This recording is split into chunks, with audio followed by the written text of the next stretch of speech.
Peace, what's good? Who I got in the chat?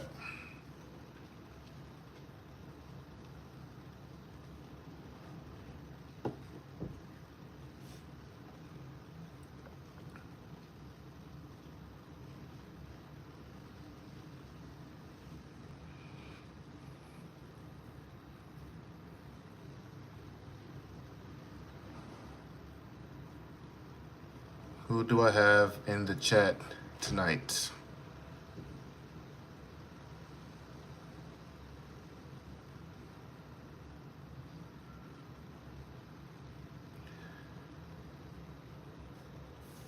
So we got another one in the chat. What's up? What's up, y'all? How y'all doing? Come on, y'all. Let's not make this awkward. Let's talk to each other, man. What's up?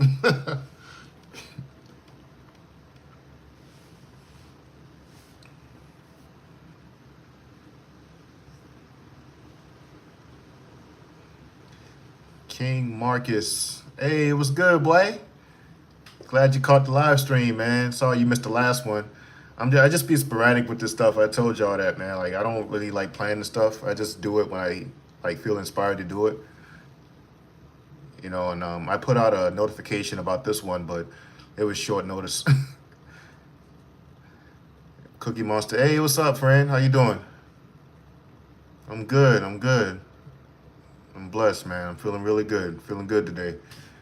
Hence why I got on here to talk to y'all, man. I'm in the mood.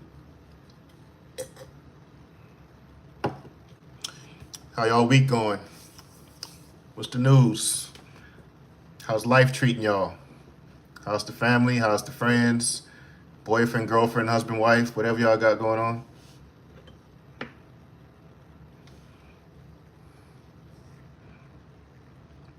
I hear you. I'm at work right now. Figured I'd jump in real quick. Hey, that's what's up, man. Appreciate you for stopping by, bro. So how you doing, man?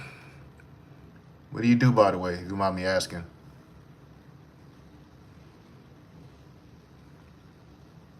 We got 4 people in the chat. What's up? Who else we got in the chat besides King Marcus and Cookie Monster?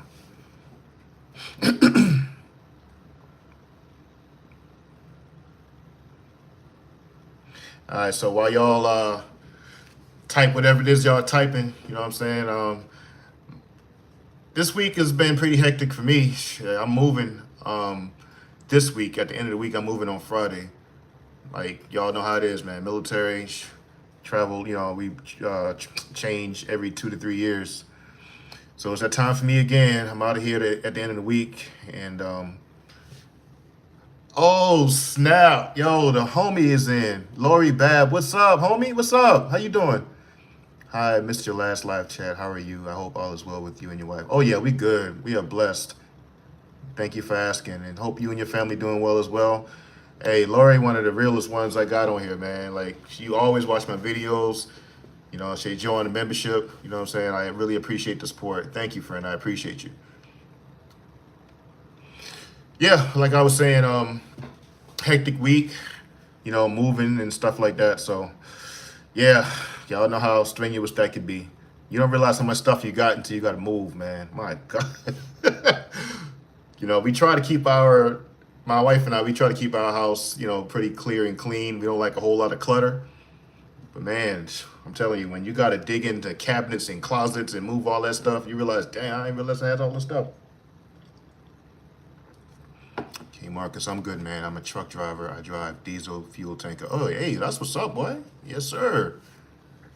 Yes, sir. You got you a good gig, my guy.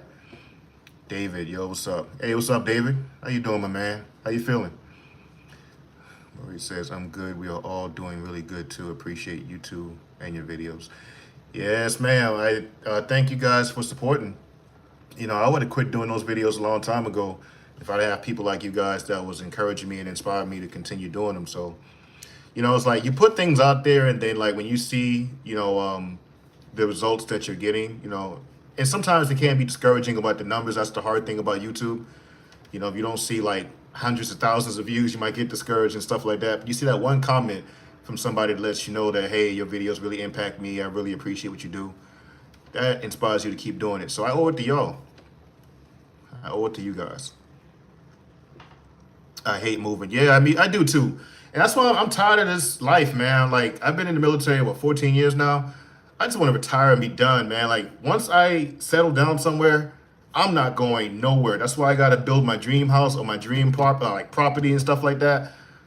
I'm gonna set it up to where I'm not gonna want to go nowhere. Like, I'm not moving ever again in my life.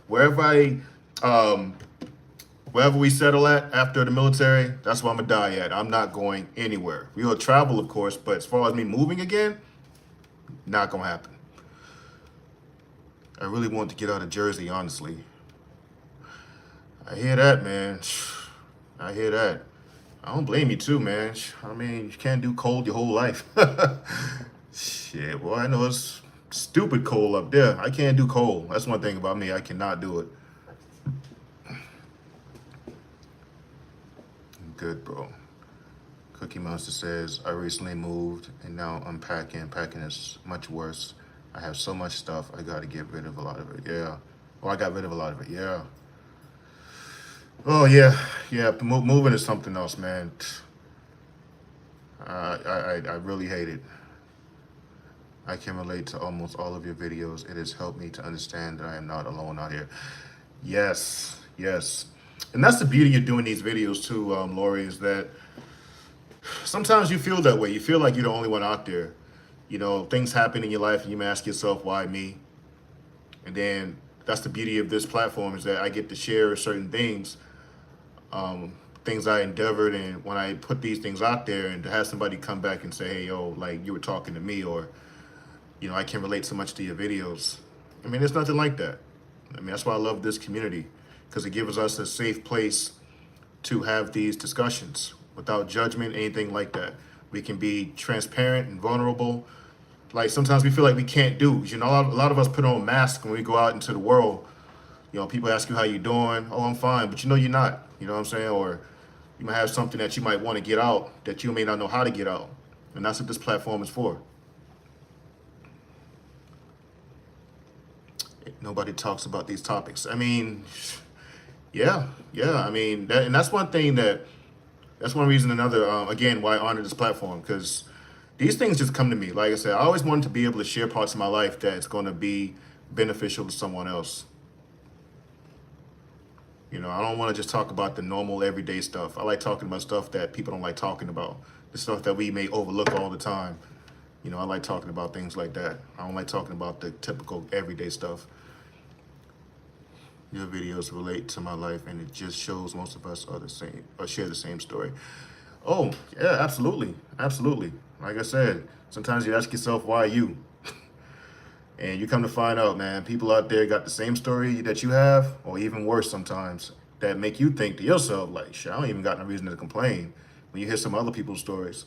And that's one thing I love about, you know, being in the military. I meet people from all walks of life, and you hear some of their stories, man, it's like, yo, I don't got nothing to complain about.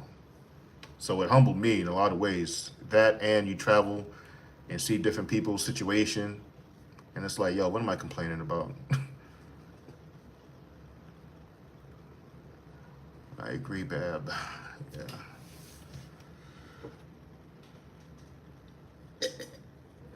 So how's y'all's New Year resolutions going? I know a lot of us got New Year resolutions. Y'all staying consistent?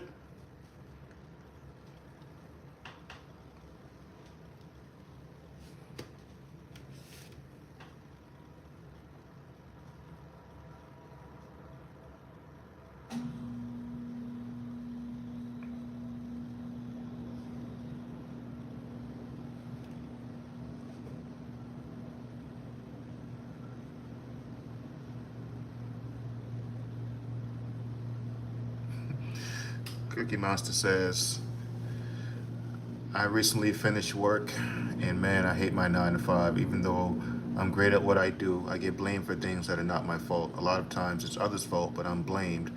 How to deal with it? Wow.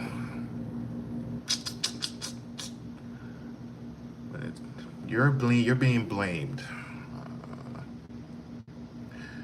I hate to say it like I hate to use this word, but yo, if it's not your fault and someone trying to put the blame on you and throw you under the bus, snitch. For real, I snitch. I don't care, man. You're not gonna ruin my livelihood, especially at my job. That's one place that I think that's a green light. It's a green light. If someone at work tries to throw you under the bus, you got a green light to snitch. Straight up. You're not gonna throw me under the bus and get my name thrown in the ringer just because you're trying to throw the blame on me. I ain't doing that. Not at my job. That's how I earn my money. That's my livelihood. So nah, I don't play that. If somebody at my job try to throw blame on me for something I didn't do, he did it. It's straight like that. I don't make resolutions. I never stick to them. Yeah, I can feel that. You just like to kind of just go with the flow, I guess, huh?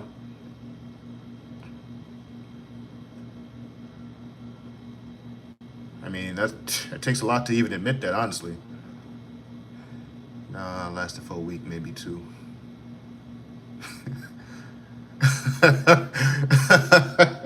With what, King Marcus? Would you slacking on, man? The gym? A lot of us be doing that. I ain't gonna lie, me myself included. I have weeks where, I tear it up, and then some other weeks I don't know. I just don't have it, man. So I need to stay more consistent with the gym, like I used to be.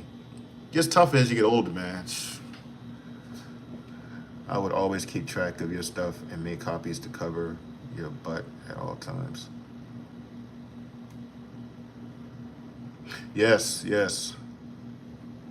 Yeah, exactly. I agree with Lori Cookie Monster. Everything, like document everything, be sure to write things down. I do that at my job. I write things down. Like if I have a conversation with somebody and they try to go back later on and say, oh, I didn't tell them or we didn't have that conversation, I can go in my book and be like, hey, I wrote down the date, time, and what I said and what you said back to me. So that way, there's no misconstruing nothing. There's no confusion. There's no throwing me under the bus. I cover my tracks with writing things down, emails, everything. I CC people in emails. I mean, all of that. Like I said, Mike, my job is not one place where you're going to throw me under the bus, man. I'm not tolerating that at work. That's your livelihood. And this goes back to my video I made when I was talking about coworkers not being your friends. They're not your friends, man. Like, as I said already, it's very possible to meet friends at work. It's very possible. But let's not act like that's just floating around the entire workspace, just friends everywhere. No. They are your competition at the end of the day. If you think if both of y'all's jobs on the line, they're going to risk their job for you. If they're going to risk their job for you, then yeah, you got a friend. If not, which most people ain't going to do that. People got families, people got bills, man. They ain't about to risk their job for you. So don't go there looking for a friend. Friends can come out of having, certain jobs. They can come out of it, but hey, man, when you go there, it's you against the world. You think you got friends, you start outshining everybody. You're the top dog, and the boss is recognizing you over everybody else. See how many friends you got then.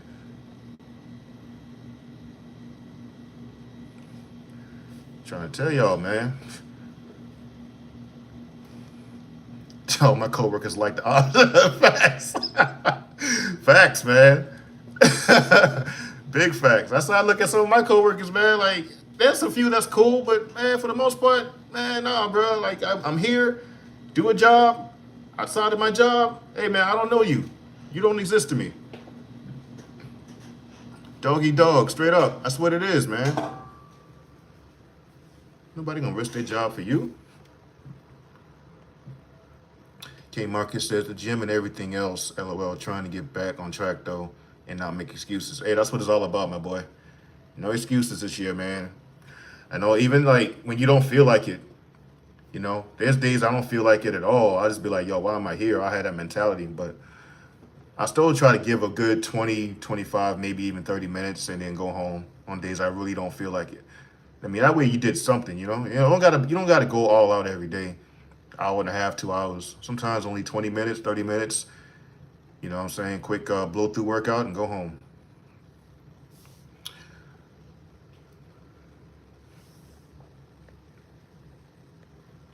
Cookie Monster says 9 to 5 is not for me at all. I need to quit and build up my business. Hey, yo, I dig that, Cookie Monster. I feel the same way. You know, after the military, I'm not getting a job. There's no way that's gonna happen. First of all, I think I'm too institutionalized with the military. I mean, for real though, like when you get used to this structure, it's tough after so many years to readjust in the civilian world because you're used to getting things done. You know, you're used to giving orders and those orders being executed. Whereas in the civilian world, people will be like, "Yo, f off, man, get out my face. I'm not doing that. I'm not doing this." You know, military, we don't make excuses. We get things done. You know, so I think that mentality that I adopted, you know, after doing this for so many years, I don't think I'll readjust very well in civilian world. So I already know I got to have my own business. And then, you know, I don't like being told what to do. That's another thing about me. I hate being told what to do. I don't like that. I don't like some other grown man telling me do this and have it done by this time. Like, what? Man, you don't know what's on my mind, family. I got things on my mind. I don't got time for all that. I try to do something on my Peloton every day, so I stay sane. Peloton? Sorry, pardon my ignorance, Lori. What is that? What is a Peloton? I don't know what that is. I'm building my cleaning business now. Mr. Cleaning LLC. I got one contract, but hopefully one day that will be my main income. Hey, I dig that, bro. If you enjoy it, man, if it don't feel like work to you, hey, man, you are definitely blessed to be able to monetize whatever you love doing. And this is like something that I enjoy doing. I love talking to you guys. I like sharing, you know, insight and wisdom and, you know, my past experiences. I mean, I love doing that. This don't feel like work at all. This is not work to me at all. You know, I've always wanted to be in a position where I could inspire someone else, you know, just based on stories I can share with them. And hopefully, you know, help them avoid certain pitfalls in life and give them better clarity on what they've been through in their own lives, help them understand why they had to go through these things or, you know, why these things happen. You know, especially when you're young, you need that. You know, when you're young and you're seeing everything for the first time, you don't have no experience in these things. You don't have any idea why this happened. Like when you first encounter jealousy in families, you are shocked by it when you're young, but when you're older like me, I'm used to that. I know why those things happen now. But back when I was younger and those things happened for the first time, you know, I was flabbergasted. I was hurt, you know, hurt extremely. But now I know why these things happen. So, and being that someone out there that's younger than me, maybe going through that for the first time and may not have any clarity on it, the fact that I can give them clarity, it just, I say all that to say, it just makes me feel good.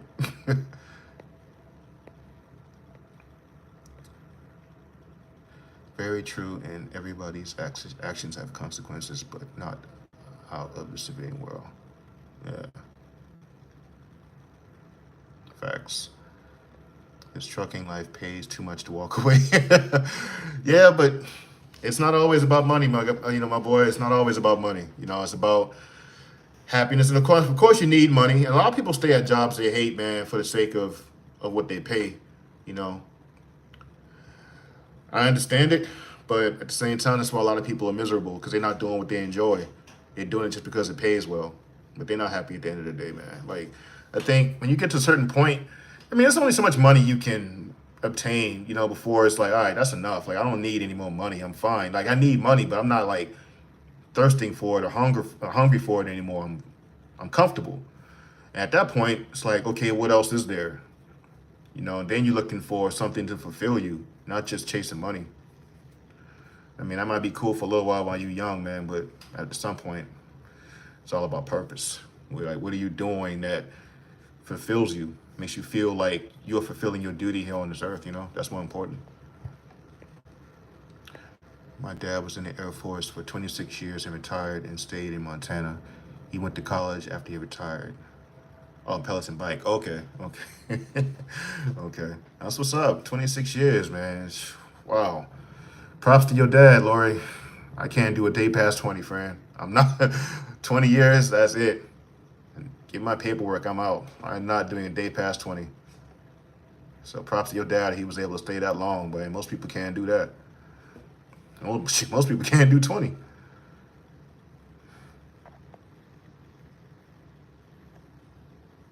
Dallas DJ Dirty. It's the bicycle. Okay, got it. Appreciate you. Mike, what's another channels do you watch that are similar to yours or not? Oh, yeah, man. I got quite a few channels I watch, man. One of them I watch, New Breed Global. I don't know if you ever heard of him. Very deep dude, man. Like, he's an intellectual. You know, I like guys like that I feel like I can learn from on an intellectual level, spiritual level. He's very potent, man. That dude he come fierce. Yeah, New Breed. I like, what's the other guy? Ringo TV Reactions. I like Ringo. I like the Shoemake Way. He's very wise, Christian dude. I think it's what, SHUMAKE, the Shoemake, SHUMAKER, the Shoemaker Way. Good channel, good channel. And what's the other one? Anton Daniels, I believe it is. Dude that got the glasses, got a pretty long beard. Yeah, he's pretty dope too.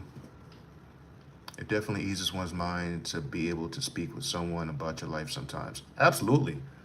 Absolutely. You need that, man, because a lot of us got issues that we are, just bottling up inside. We're not talking about this stuff on a regular basis, man. Like, we put on a mask every single day to face this world out here.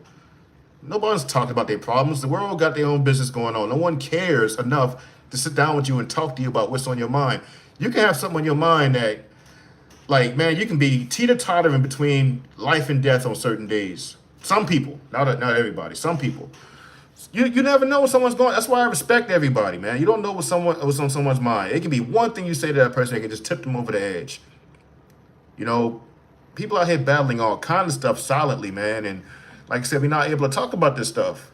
And it's okay to show vulnerability. I don't mind. I don't think it's soft or weak to show vulnerability at all. That's BS, man. To sit there and tell a man, like, oh, you just gotta like be strong and fight. No, you can't be strong all the time, man. Sometimes you gotta release that stuff. You gotta let it out. You gotta be able to talk about that stuff. I mean, it's going to manifest itself in some way, shape, or form at some point in time.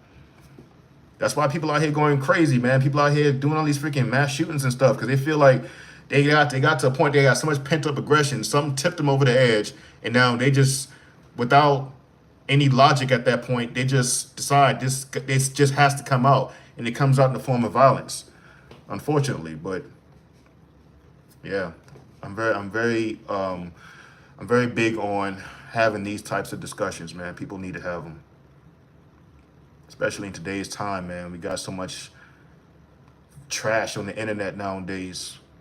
Very few people are talking like sound wisdom anymore. Lori says, your channel has grown a lot. Maybe you should do conferences or something like that.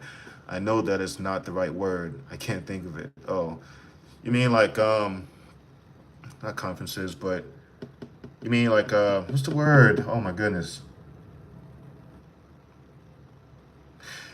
It's on the tip of my tongue too. You mean collaboration? That's what you mean, Lori? You want, like, think I should collab with some people? The USS John C. Stan, this is named after my uncle. Okay, that's what's up. Yeah, thank your dad for us. Ringo and 80, my guys. Ringo live now. Yeah, I was just seeing that Ringo was live. I think I watched him for like probably 5 minutes or so, and I remembered I was going to do my live stream as well, so I had to get off. He's funny too, man. He be cracking me up sometimes too. That dude's hilarious, man. It's hard to talk to people when you can't trust if they will use it against you. People are evil out here, and it makes some people feel better to know you're down this life, or you're down in life. Boy, if that ain't the truth. if that ain't the truth. You know, and that's why I'm very careful who I tell things to when it comes to me and my personal life as well. Like, I watch people. Like, I'm not, and this makes a lot of enemies sometimes. You know, when you're in situations where you're not trying to ingratiate yourself towards everyone, you're not overly talkative, you like to observe people and situations before you just, you know, put your business out there. You know, you're gonna get a lot of hate for that because some people just want to know everything about you, like right off the rip. They just want you to start talking. Like, nah, you observe. You know, and because of what you just said, King Marcus, man, people use your personal information against you. So you gotta be very careful who you talk to. And that's why I'm very big on how I observe people and how they walk in their everyday life. You know what I'm saying? If they are to themselves, they're quiet. I don't ever see them gossip about nobody else's business. You know, seem respectful. They just have a aura that you trust. You know, and I see that they can sustain that over a period of time. This is who this person is. And it's like, okay, maybe I can talk to them. I might tell them a little something just to see if they bite and, you know, and someone else knows about it the next day or something like that. Now, if they go and tell someone something minor, I'm definitely not going to tell them anything major, anything that I want no one else knowing except me and those really, really close to me. You know, so yeah, you got to be careful with that, man. You know, we got a lot of messy people out here. A lot of messy people out here. John 8, what up, boy? Finally caught alive. What's happening, man? Payday J. What's up, Payday J? Salutes, big bro. What you do is commendable. Thank you, sir. I appreciate you. Got to give God all the credit, man. Lori Babb says, sadly, he went to be with the good Lord in 2016. No others. Just you doing it by yourself. Oh, sorry to hear that, Lori. Sorry to hear that, friend.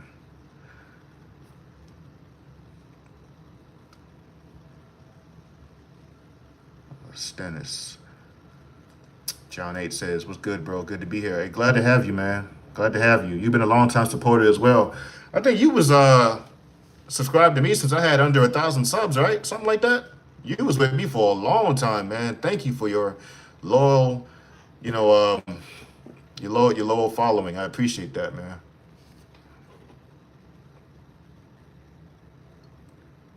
Yeah, John 8, a real one. You are a real one, my guy. Thank you. John 8. You know, so I gotta shout out Lori again. Lori is definitely a real one. You seem genuine, Mike, and that's hard to find. Loyalty and genuine is very rare and hard to find out here. People are loyal and genuine with conditions. Yeah, absolutely. Absolutely. I appreciate that. You know, just a lot of life has humbled me, and I'm at a point where all the aggressive energy I used to have when I was younger, all that stuff, it's over, man. Like, get rid of it. Like, it wasn't serving me anymore to be like that. So I knew at that point I wanted to be something different. Like, okay, I want to be the opposite of what I was before. So I think this is a lot more fulfilling, you know, for me to be, you know, as calm as I am, try to be calm anyway, and just be genuine with people, man. Because, you know, I always wanted to build a legacy. I didn't want to go out the way I was before. You know, like when you are doing things the wrong way and making a lot of poor life decisions, you know, you come to think when you get older, like, is this how I want my life to end? You know, so if you don't want your life to end that way, then make the changes you got to make, man. Get away from certain people. You got to separate yourself from those crowds. The crowds and your family who being negative, all those distractions, all that stuff that clouds your judgment, man. Get away from all that stuff. That's why I'm glad I left home. Leaving home really did a number on me in terms of changing me who I was as a person, because that mentality that I had before, you know, the hood mentality, being all aggressive, that was not going to serve me out here in this real world. It wasn't going to serve me out here. You know, so I learned real quick that in order for me to be successful out here, I had to change. Because if no one wants to deal with you, you're going to have a very hard time getting opportunities. So you have to check yourself. You got to check your ego. And yeah, people, a lot of people, they do come with conditions, man, King Marcus. That's why it's hard to trust everybody in between. It's easy to trust kids and old people. Everybody in between, Most people in between got a motive, man. Kids are pure. Old people are tired. They don't got time for the BS. They don't got time to be lying to nobody. But everybody in between, it's hard. It's hard. You know, this is not the sandbox. The real world is not the sandbox where you just say, "Hey, let's go play," and it's that simple. Now you got to be careful who you allow in your space nowadays. You know, I'm very big on having, you know, a circle, but it's in terms of who you let in that circle. That's tough. The guy that works at the gas station by my house was listening to a Christian. Okay. Okay. Life is too short to deal with BS. I really have a hard time trusting anyone besides my husband and daughter. You have to protect your own peace and have your own back. Yeah, yeah, Lori, but yeah, it is hard to trust people, you know, but see, the thing is this, Lori, you know, I try not to be so untrusting of people until I just, how can I put it? I don't want to create like a barrier between me and everybody I come across, just expecting everyone to do me dirty. There's some genuine people out here, some good people out here, good-hearted people out here. But that's just where discernment comes in. You know, I start everybody off on a clean slate.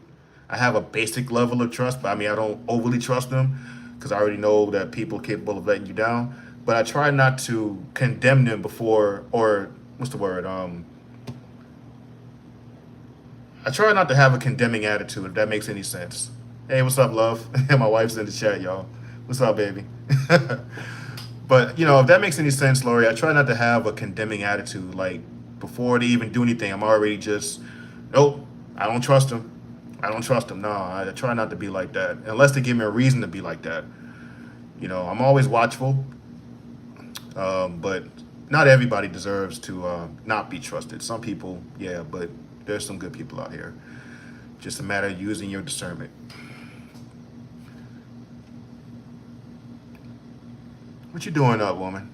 It's my wife, man. What you doing up, huh?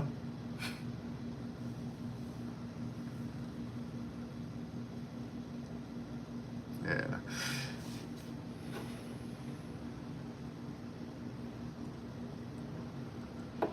But I'm thankful.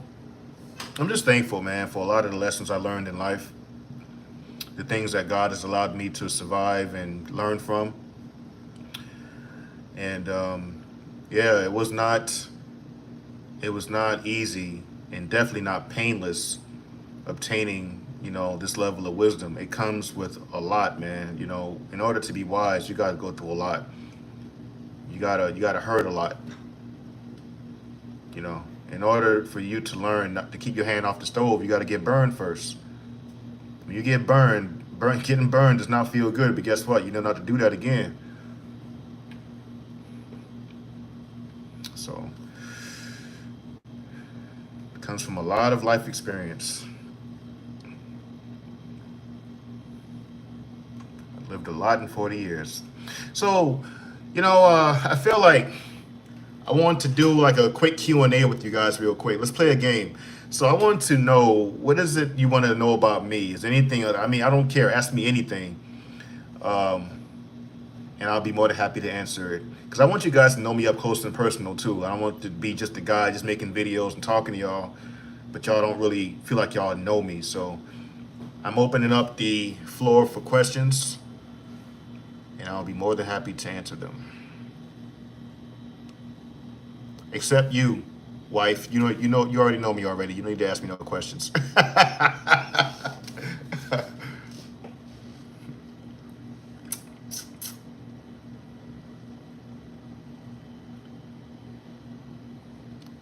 Got cut off. Oh, okay. Failure is one of the steps to success. Yes, yes, yes. Failure is, you do fail on the way to. That's why success feels so good, because you know how many times you may have failed before you finally reach the point of being successful, man. What did you say again? All right, guys. So what's up? Q&A. Let's do it. What y'all want to know? Mike, you got kids? King Marcus, no. My wife and I currently do not have any children. We're working on it soon, though. We're gonna start working on it. Cause where I'm at right now, we felt like this was not gonna be the best suitable place to have kids. You know, but we definitely going to aim high. Probably sometime this year.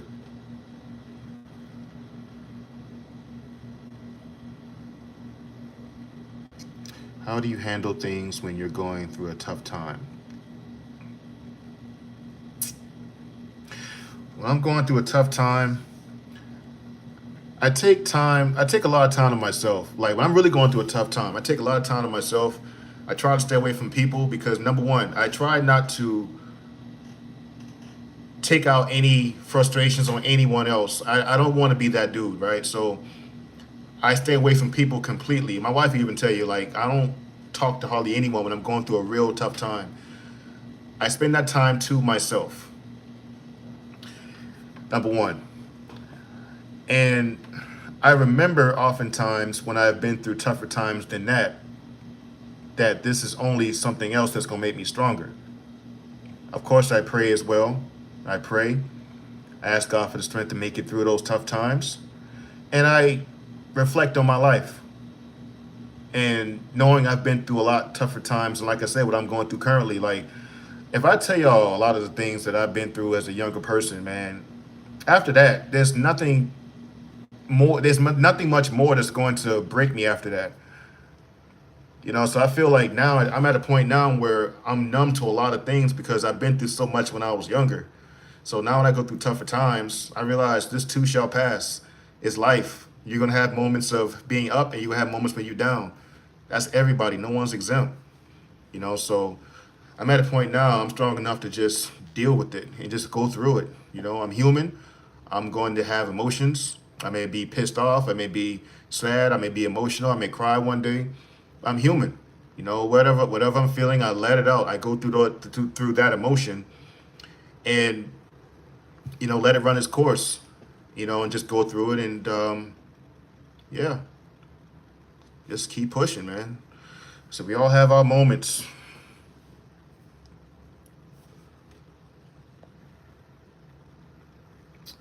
You definitely got to have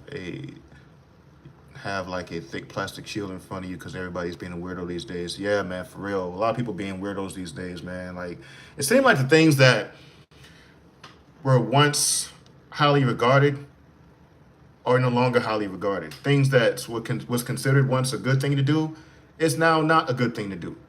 Things that was once considered romantic is not considered romantic anymore. It's like everything's just did a complete 180. Y'all notice that?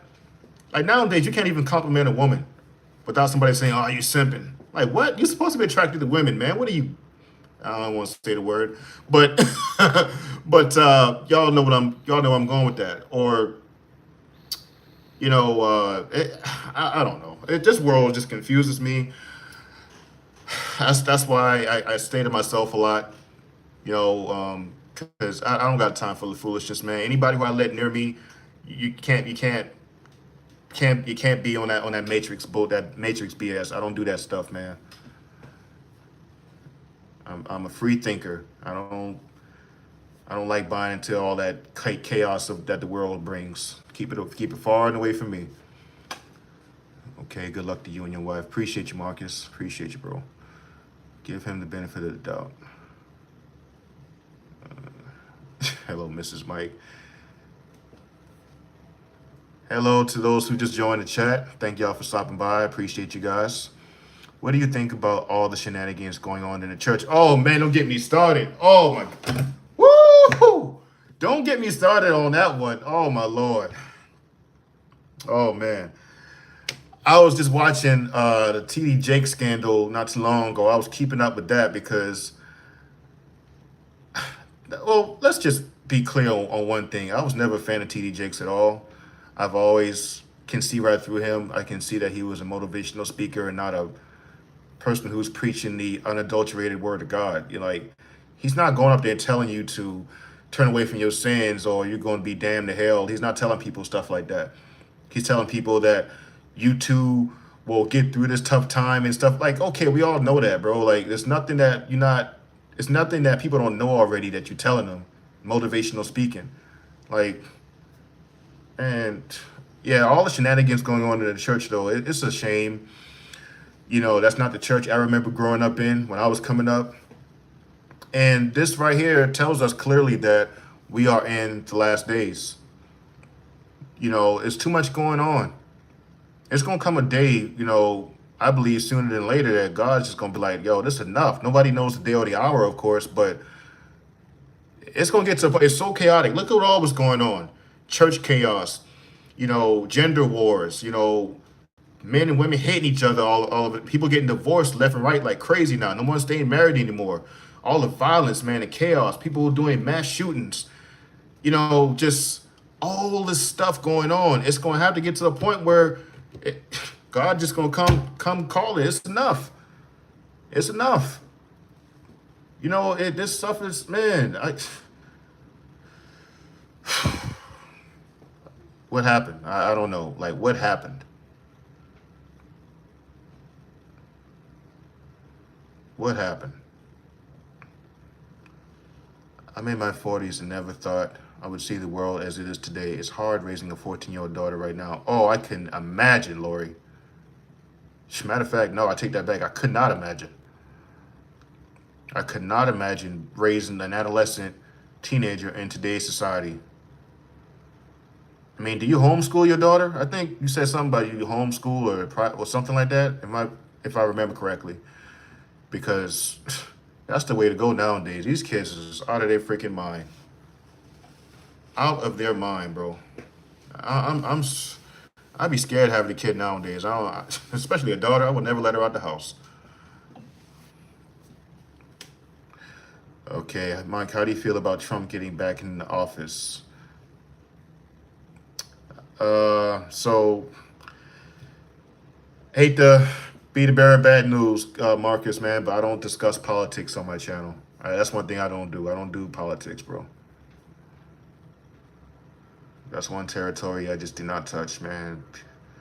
We live in a world that's too sensitive nowadays, and I'm not doing that. I said I didn't get on this platform to have any strife with anybody or have any unnecessary foolish arguments on stuff like that. And politics brings out the worst in people. So I don't even get that started on this channel, with all due respect to you, sir. You look like The Rock. Wow, I never heard that one before. That's new, yo. I'll take it as a compliment, I guess. I mean, Rock ain't a bad-looking guy. Pause. Okay. No, but I should. Yeah, you should. You should. I mean, because Lori, man, the thing is, man, like, as a parent, it's only so much influence you can have over your children. There's only so much influence, you know, kids that they hang out with, you know, out here in society. Unfortunately, nowadays, they have just as much, if not more, impact than the parents do. Because they're around your kids a lot more. They see the side of your kid that you don't see, you know? So that's the scary part. You don't know what these kids are influencing your kid to do. And if they are doing these things, you just hope that your kid uses the wisdom and, you know, that you instilled in them to not make piss poor choices. You can only trust them to do that. But yeah, man, it's just too much going on out there nowadays to have a 14-year-old daughter running around in this nonsense, man. Yeah, I'd homeschool my kid, straight up.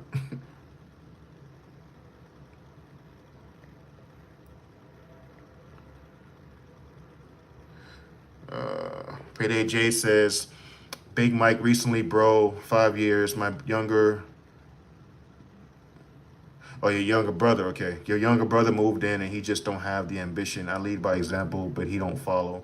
I want him to be successful. How do I motivate him without offending him? How do you motivate him without offending him? Oh, let me ask this. First things first, how old is your brother? Payday J, how old's your brother? I know I would never start a conversation about politics or religion with anybody nowadays. Yeah, man, people get too offended by every little thing nowadays, man. You can't say nothing without people getting all they caught up in their feelings nowadays. So when it comes to politics, religion, not on the channel. That's just too much energy. I don't got time for that.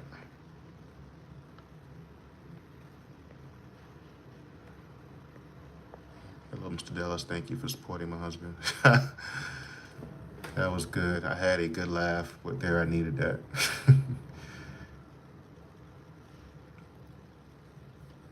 Hey, can you say hello, Inez, please?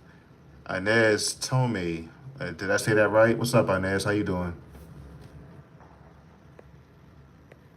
You know, I got an aunt that we call Inez on my mom's side of the family. He's 25. I'm 30. He's living with me. 25 years old. Yo, he's a whole grown ass man. Like, you shouldn't have to motivate a 25-year-old to want to get it. Like, if he don't have the motivation by now, I'm not saying he can't get it, but man, like, that's not, you're not, yeah, 25, that's too old to be trying to motivate somebody, man. Like, he either want it or he don't by this age, you know? 25 is young, but it's not that young.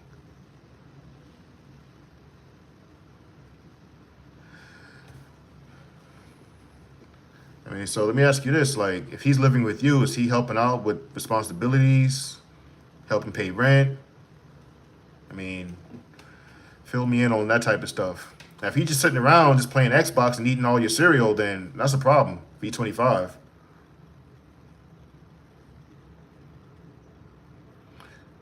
Lori, it's harder to raise kids right now. If I already had one.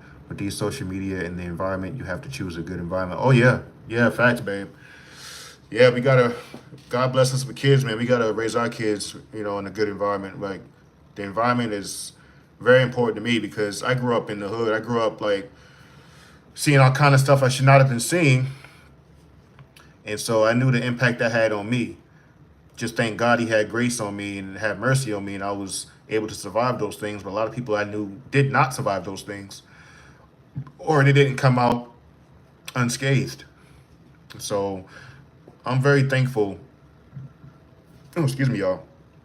I'm very thankful to God that he allowed me to escape, and beat the odds, so to speak. But that's not the case for a lot of people that come from where I come from. And I don't want my child, having that, working against them so early in life. Nah, they got to be in a much better environment than what I grew up at.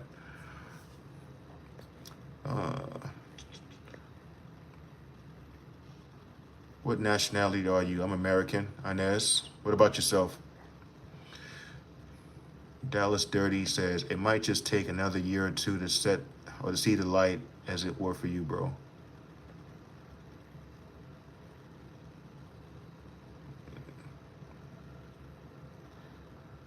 Yeah, it's all right, Dallas, man. Things take time, Things take time. I wasn't always this way, it took time for me. So, everybody in their due season, will reap the benefits of putting in the work to grow. So, just continue pushing, man. Mike, do you still not deal with your family? And is it hard now looking back? I deal with some of my family. A lot of them I don't. At this point, it is what it is. I've accepted things for what they are. It was hard at first, but I've grown stronger since then. And like I tell you guys, you got to start seeing your family for who they are. That's what helped me. I was in denial for a long time, thinking that, oh, it's my family member, and I got to reconcile with them and keep them in my company. But as I got to just see them for who they are, yeah, this is my X, Y, Z, but they mean me more harm than good, and I had to get away. Like I said in another video, I knew had it kept on that path, somebody was going to get hurt. I'm not even kidding. There's no way you can feud that much with a family member and they don't get violent at some point, because that's years and years and years of pent up aggression. And that's why a lot of times family members end up killing each other, man, because that's pent up aggression for years, man. Imagine like you got somebody in your family who was abusing you for like 15 years, and then you got to be grown, you know what I'm saying, and strong enough to defend yourself, and you finally strong enough to defend yourself, and you lash out at that person. You gonna mess around and kill them, man, because that's all those years of pent up aggression you got that you letting out at that one time, and it's gonna be bad. So before it gets to that, hey man, I gotta stay back. I'm not gonna argue with no fool. I'm not gonna argue with nobody who's going to bring out the worst in me. I'm not gonna be around anyone like that. I don't care if you are family. If you bring out the worst in me, we don't need to be around each other. Simple and plain. It's not hard at all. Like, I don't look back on that stuff that much. Only person I really look back on with a lot of regret, I would say, is my mom, my mother. That's the only person that I get very emotional about to this day, because I just wish I would have had a bond with her that was normal, you know? That's the only person. Outside of that, I'm fine on everybody else.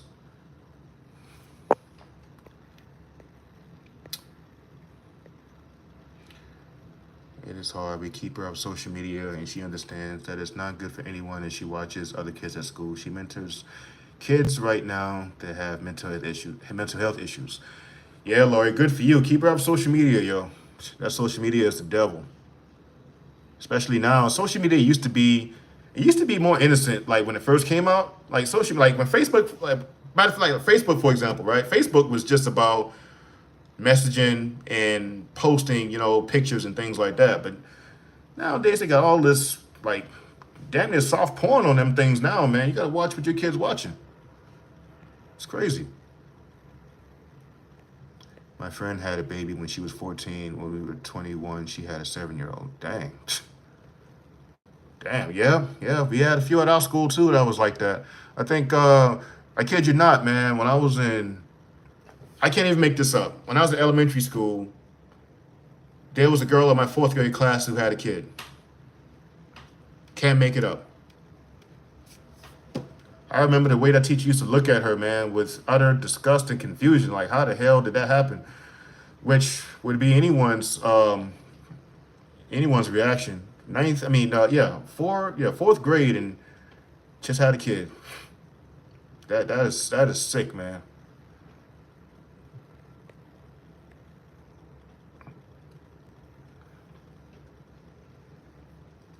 Oh, that was a good question. I was trying, Mike.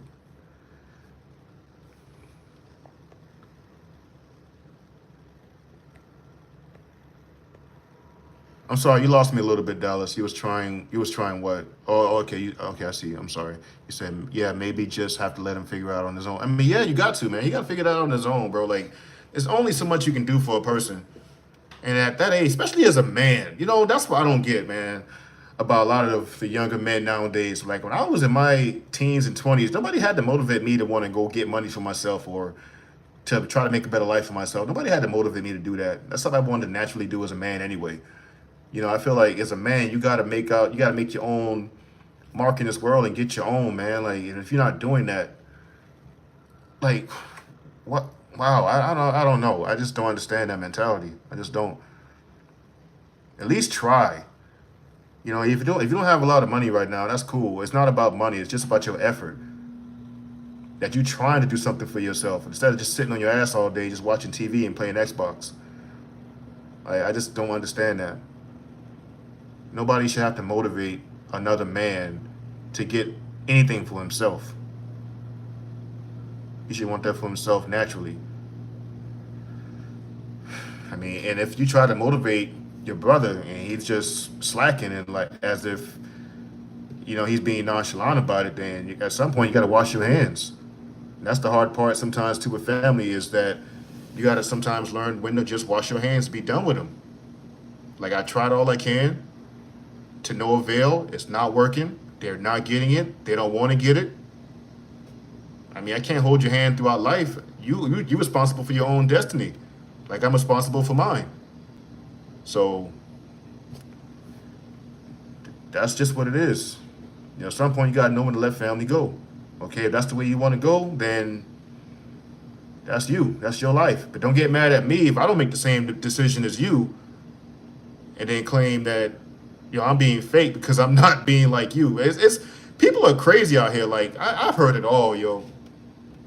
I've heard just because I wanted to do better that, oh, I'm selling out or I'm being fake, and it's like, wow, okay. Like I'm just over it, dog. Like I'm over it. I agree about the phones. I shouldn't have got my 11-year-old an iPhone. I regret now. Oh man, iPhone. Yo, Marcus. It's all good, man. I'm just giving you crap, bro. But yeah, man. Hell no, man. If I had a kid, I don't care, son or daughter, no iPhones. That's not gonna happen. Like they get a basic brick Nokia phone. You can just call and text. I promise you that. Ain't gonna be no smartphones in my house for nobody other than me and my wife. No kids under the age of 16 gonna have no iPhone in my house. Unless they got a job and they buy it themselves. I'm not buying it for them. Promise you that. That's not happening. Not on my watch. Until you're 16 or until you feel like, you can, get out there and make your own money. And you buy it yourself. I'm not buying no iPhone, not for no kid. Are you a Sigma? I'm not a Sigma. I don't identify as any of that stuff. I'm just me. I'm just me. It was the old text, basically. Okay. My wife says, I don't have a phone until I graduated high school. Yeah, basic phone that they can call us for emergency. Yeah, exactly. Because, when I was growing up, we had payphones everywhere. I'm sure a lot of y'all can relate to that. Those of y'all who are around my age or whatnot. Y'all remember the payphones we had, and people didn't have cell phones back then, but there were payphones on like every corner. Payphones are obsolete now. So, a phone is necessary because too much things going on out there nowadays that I would like my kid to have a phone, but nothing too fancy. They don't need that stuff at their age, man. Just a way to call me and let me know if they need me. That's it. That is it. No smartphones. That ain't happening.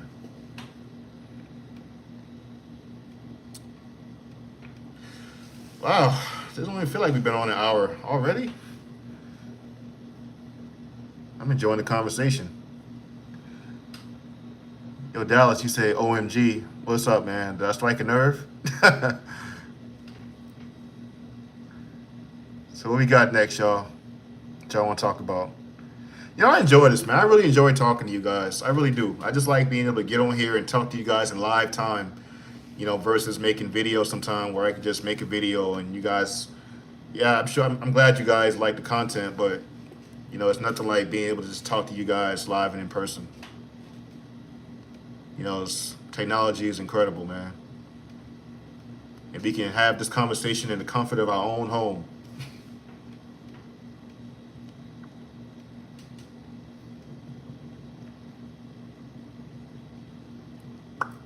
So what's next, y'all? Come on, hit me. Let's go. I'm in the mood today.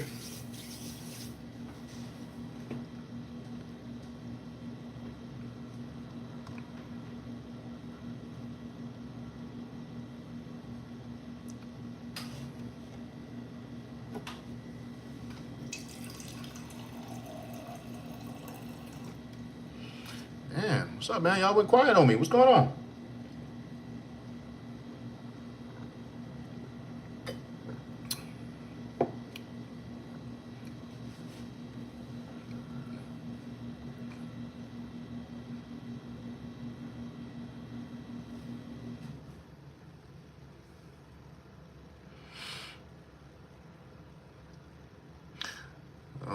Okay, well, I guess that's it then. I'm going to go ahead and get on up out of here. Oh, wow, let me see.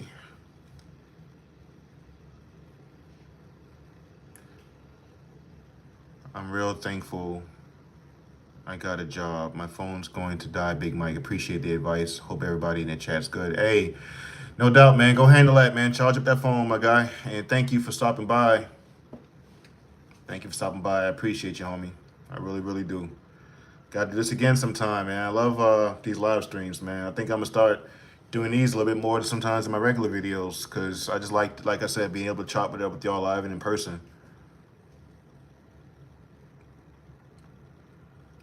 I think at least one a week, at least one live a week. You know, I can't do this every day. I just don't have the time for it. But oh yeah, I'm excited, y'all, for the changes that we're gonna have coming to the channel this year too, because I'm about to move, and I always wanted to have like my own like studio. And so places I'm looking at right now, you know, I'm looking at my wife and I are talking about making one of our rooms a studio. So I'll definitely be amped up about that. I'll be excited about that.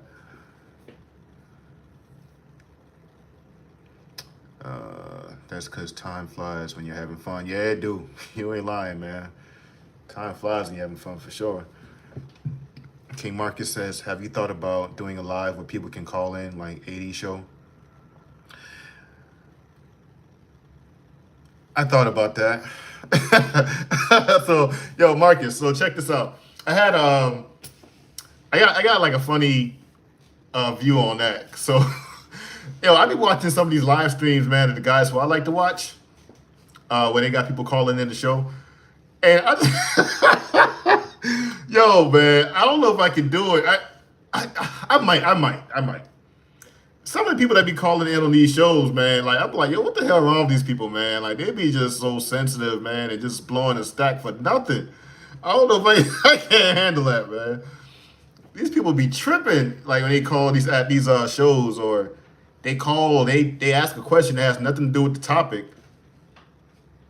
It's like, yo, like I see, that's the thing, man. Like, if it's gonna be sensible people calling into the show, I'd be more than happy to do that. But once you get those trolls and those people who just wanna just waste your time with nonsense, man, I don't have the patience for that. I got a very short fuse for foolishness, man.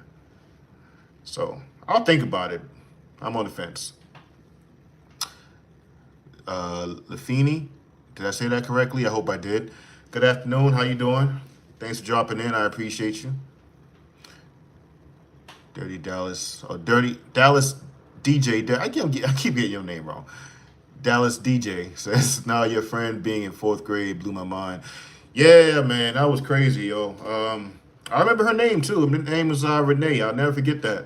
I'll never forget that, man. 4th grade. So, yeah, that's why, and and another reason why I made this platform, and like I said earlier, to have tough conversations, to have conversations that people may have been holding, suppressed for a long time, stuff like that, right? That girl was in 4th grade when she had a kid. Now, how do you think that happened? Somebody molested her, right? Chances are. And when you go through, we have situations like that happen in families, man. People like don't really like talking about that type of stuff. They just keep that to themselves, and they'll die. They'll take it to their grave and never tell anybody. But situations like that, any type of abuse that you endure, any setback you had in life that may have really did a number on you, things like that. I like talking about that type of stuff, man, because you don't hear that raw talk. People keeping things within themselves, man. And I just really wanted to create a platform that people can express themselves and don't have to feel like they got to go through life alone. When it comes to those type of situations, man. It's really sad, man. That's crazy. I still can't. When I think about it now, it's like 4th grader, man. I can't even wrap my head around that one.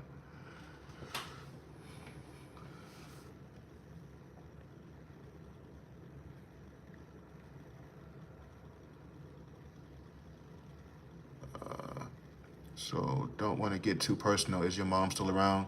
Yeah, my mom's still alive. Dallas DJ, yeah, my mom's still alive, man. I haven't seen her in a while. So I'll give y'all a quick rundown, right? So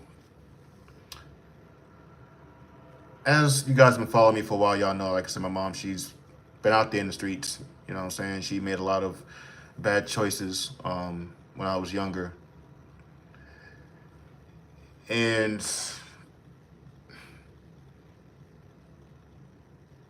her and my family, the rest of my family, they're at odds, man. Like, none of them want to deal with her. You know, she pretty much, you know, what's what I'm looking for? She pretty much burned her bridges in the family.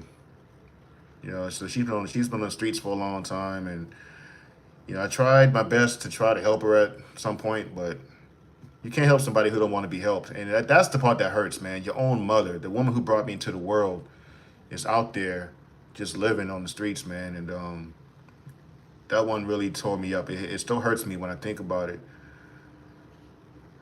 but listen, I mean, when I say we tried all we could do, we literally tried all we can do. But until someone wants to help themselves, there's nothing you can do for them. And so that's why I was telling you, Dallas DJ, about your brother. You know, you can want the best for someone all you want, but until they want it for themselves, it's all to no avail, your efforts. So they got to want it for themselves, and then you can help them and bring them along. But until they want it for themselves, there's nothing you can do. And there's nothing like feeling like I had to take my hands off my own mother. Like, I give up. I can't do nothing with you. Like, I can't. God bless you for giving birth to me, but it just is what it is, man.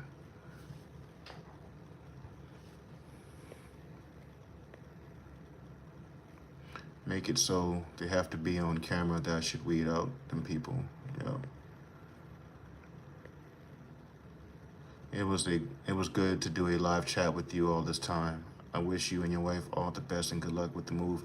Thank you, Lori. I appreciate you. God bless you, sweetie. I appreciate you so much for being a loyal supporter, a long-time supporter, being a member. Thank you, thank you, thank you. Like I said, a real one indeed. God bless you and your family as well. All the best to you. And yes, I consider you a friend from afar. I really do. Dallas DJ said, so I had a question about 3 lines up. I was asking if your mom was still around because I feel you on that. It's hard, but that's hard one also, yeah. Yeah, one of the toughest things, man. One of the toughest. Hey, I really appreciate that. It was good talking to you too, man. You got a good outlook on life. Yeah, I appreciate it. Thank God for that. When you have a negative outlook for so long, you realize that from there, the only place to go was up. So I realized the only place to go from where I was up. And I don't want to be back down there no more, where I had a negative outlook on life and people. That was a dark place. I was in a dark place, man. Like, I hated people. I'm not gonna lie. I was at a point I hated people. I got so tired of being like hurt and betrayed at one point when I was younger. I literally just hated people. Like, I didn't want nobody talking to me. I had a do not disturb sign on my face. Like, I was always angry looking. Like, I did not want people coming near me because that was my defense mechanism. That was my defense mechanism, man. I got to a point where I was realizing how that was affecting opportunities. That was affecting certain relationships or possible relationships.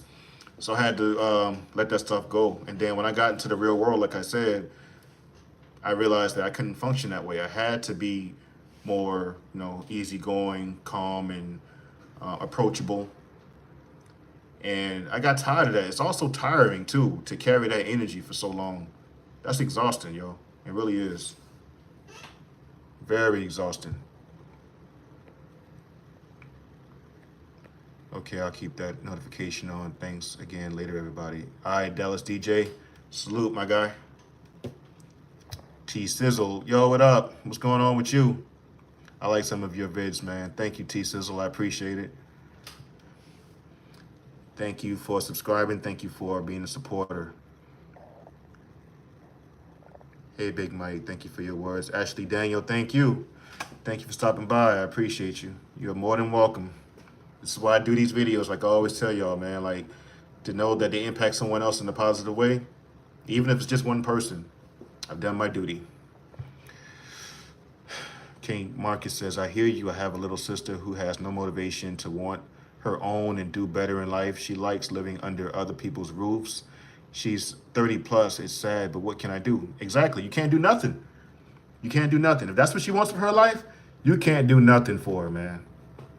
And I know we want to scream and sometimes shake him by the collar and say, man, get your ish together. Like, stop doing this. You want to sometimes just shake him up, man, and just shake whatever that lazy demon is out of him. But, hey, like I said, until they want it for themselves, you're doing all that in vain. You can only be responsible for yourself. You're only responsible for yourself at the end of the day. Nobody else. And I say it hurts. It hurts when it's family, too. It hurts when it's family that you want the best for, nothing but the best for, but they don't want it for themselves. That hurts, man. But again, you can only control yourself, man. There's only so much you can do.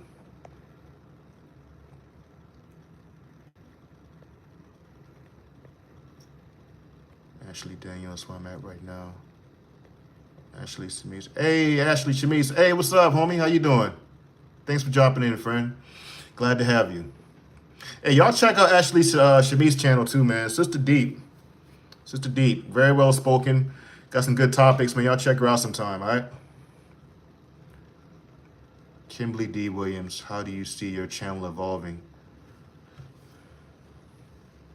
How do I see my channel evolving? Can you expound on that question, Kimberly Williams? Like, exactly how so, if I'm making any sense? Like, just please expound on that. Be a little bit more specific when you talk about my channel evolving. How do I see my channel evolving? Actually, Daniel, I used to be very friendly, but I've been burned so much I can't stand nobody. Yeah, it's hard. It's hard to keep that, to maintain that light, man. When you've been burnt so much, it's like you feel your light just flickering out, you know. You go out here in the world when you're young and you got such a high expectation of what you want your life to look like and what you think the world is, and people just let you down over and over and over again. It's like you got this big old bright light. You got this, like, your flame is just a roaring blaze when you're young. And then you go out here into the world and you get these rain clouds over and over and over that dims your light. And then next thing you know, you got a flickering flame. It's like you got only so much left. That's how I look at life, man. But one thing that I've learned throughout the course of my life is not to put too much expectations on people. Trust them to be exactly who they are. I trust people to, matter of fact, I'm to the point now where I'm actually shocked when someone actually doesn't betray me and they're actually loyal.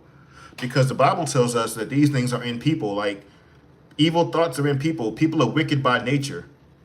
So why should we expect them to be anything other than wicked? Yes, there are some exceptions to the rule. There's some good people out here, but human beings, overall, our nature is evil. Our nature is sinful. So you can't expect a sinful person to never, ever disappoint you. You can't expect that. The only one we can expect perfection from is God. He's the only one who's perfect.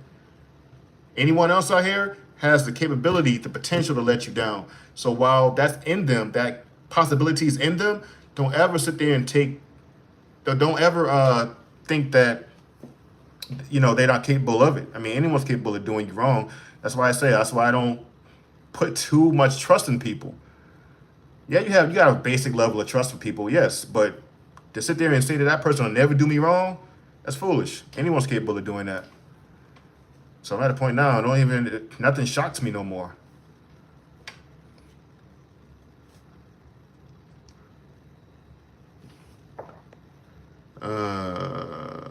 Kimberly Williams says, biggest pet peeve. Wow, that's a good question. My biggest pet peeve, well, I got a couple of them actually. I said one of my biggest pet peeves, this is maybe a petty, well, I wouldn't say it's petty. It's not petty to me. I don't like being interrupted when I'm speaking. Like that one, oh man, I can't do it. If I'm speaking, someone blatantly cuts me off as though I was not talking. Now I'm not talking about when you like out at dinner with your friends and everyone just talking, having a good time, and y'all having a debate or something like that. That's cool. There's a time and place for that.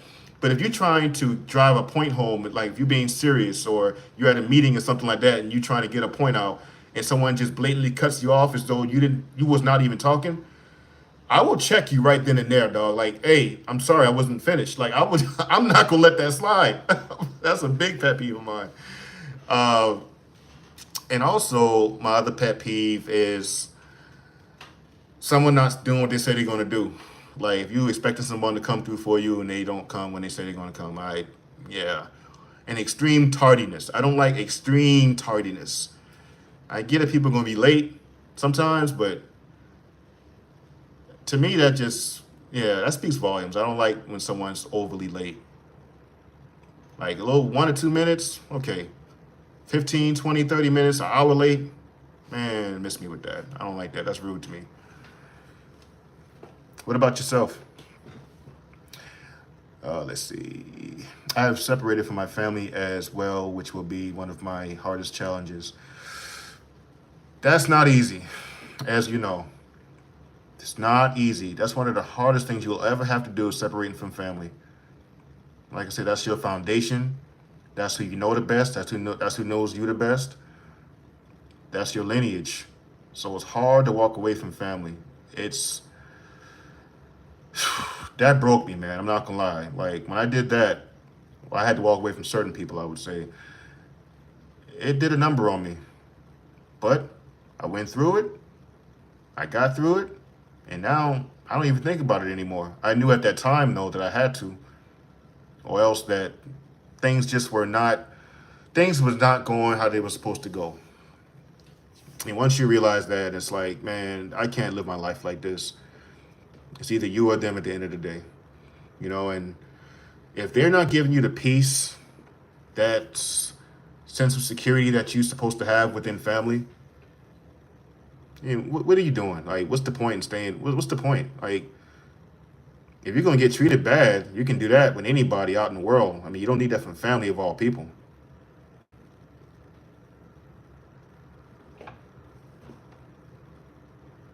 Yes, people got to definitely want it more for themselves than we do for them. Absolutely. Right on, Ashley. There's only so much you can do for them. They don't want it for themselves. But the Bible says, the man who will not work, neither shall he eat. If you do not work, neither shall you eat. And we got a lot of people out here that's able-bodied, that's capable of working, but don't want to. Like, here's what I don't be getting, right? So being that I traveled a lot, I'm well-traveled, and I've seen a lot of folks from these third world countries that come over to the States with little to nothing. And they build a life for themselves and their families, a comfortable life at that. And we got people right there in the States, got all this opportunity, all these resources, all the access to all these things. And they don't even give half the effort these people that come from overseas do. Make that make sense. I don't understand that. Like, that's insane to me.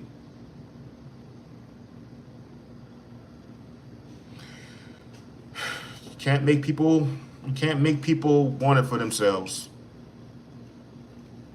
Simply can't. Blessings right back at you. How do you feel about people thinking you're angry just because you don't talk or smile much? Oh my God, King Marcus, man, bro, you struck a chord, my guy. You started something, man. Oh man, good question. But you're respectful to everyone. Yes. You know what? I had that so many times throughout my life, because I'm not a small black guy. Especially with the larger you are, I'm 6'1", 250 pounds. So I'm not a little guy, right? So when I walk into a room, I automatically capture attention, because of my size. But because I'm quiet, I'm very observant. I'm not very, boisterous. I'm not, I don't brag. I don't sit there and talk about stuff that I don't want to talk about. I don't do small talk like that. I've often been labeled as the angry black guy or, got an attitude problem and stuff like that. And I got tired of just trying to fit in, I guess, because I got to a point where I was like, you know what, I'm tired of having that tag. So I started trying to conform to people around me just to make them feel more at ease. But I realized while I was doing that, I was losing sense of myself. I wasn't happy being that way, being all quirky and trying to talk to everybody, be friends with. Man, hey, that's not me. I think I tried that probably for like a brief stint, and then after that, I was like, no, this ain't me. I gotta be who I am. Whoever don't like it, kick rocks, man. I don't care. I don't care. Like, I am who I am. And be comfortable in your own skin, man. Like, all that trying to please everybody stuff is so tiresome because you're not going to do that anyway. You're not going to accomplish pleasing everyone all the time anyway. As long as you're not disrespectful, you know, you're courteous to everyone else, you're just a quiet person, you rather be to yourself, you don't like a whole lot of small talk, you like talking about things that's meaningful or things that's going to edify you. That's all. That's how I am. I like to talk about things that's going to edify me. I can learn. I like good, solid conversation. I don't like, oh, it's nice weather today. Like, duh, that's obvious. Like, okay, what's next? Like, I don't. Okay, if I acknowledge the weather, I'm not saying no more than that. I mean, man, my goodness, I just like talking about things that's going to mean something. But yeah, I don't care, Marcus. I don't care what people think. You know, if they think I'm an angry black guy, so be it.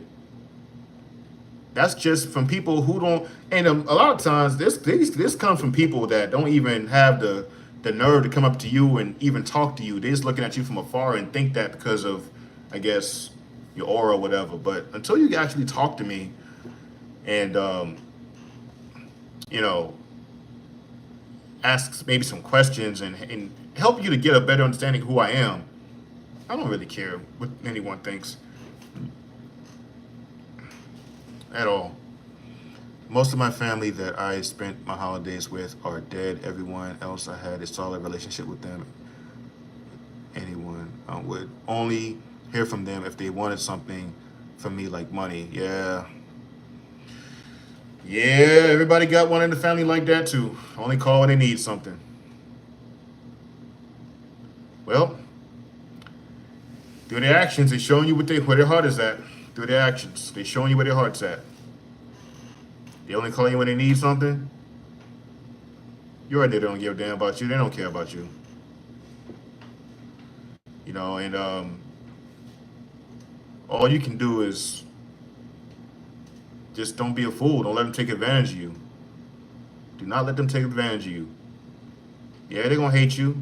They love you when you're telling them yeah, but as soon as you say no, you public enemy number one. As soon as you say no, so what?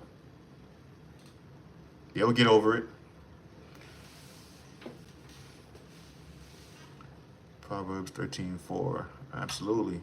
What is Proverbs 13:4? Let me look that one up.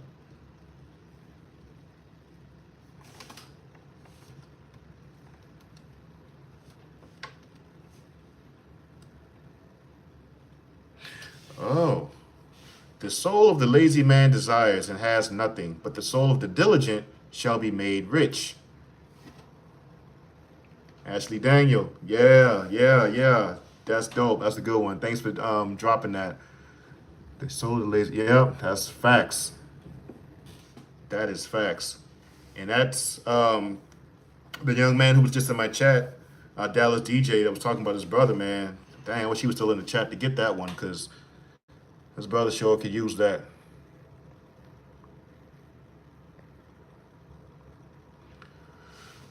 That's how I am. I'm very observant, and I don't care about fitting in or changing who I am according to who I'm around. I think it's because I'm big and black with a beard. Man, I'm telling you, I don't know what it is about you, big black beard, got some tattoos or something. Like, so that's one of the, I would say that's one of my other regrets that I have in life is tattooing myself. I wish that I would have not gotten tattoos. You know, when I was getting my tattoos, I was at a different stage in my life, different state of mind. I was young and just following my friends who was all doing it at the time. But looking back on it now, I wish I would have never got tattoos. But it is what it is. Anyway, I say all of that to say that, you know, if you have tattoos, you bearded, and you're a big black guy, man, oh my goodness, you automatically stamped. Automatically, you walk in a room, you automatically stamped as a street guy, or you a thug, you a this, you a that. Man, I heard it all. And me knowing who I am and me knowing, people who's up close, know me up close and personal knows me. They knows who I am. They know I'm the total opposite. Like I'm the least violent. I'm not a violent person at all. Like I can be, but I'm not a person who looks for trouble. I'm not no aggressive person if I don't have to be. Like I'm chilling. I'm not bothering anybody.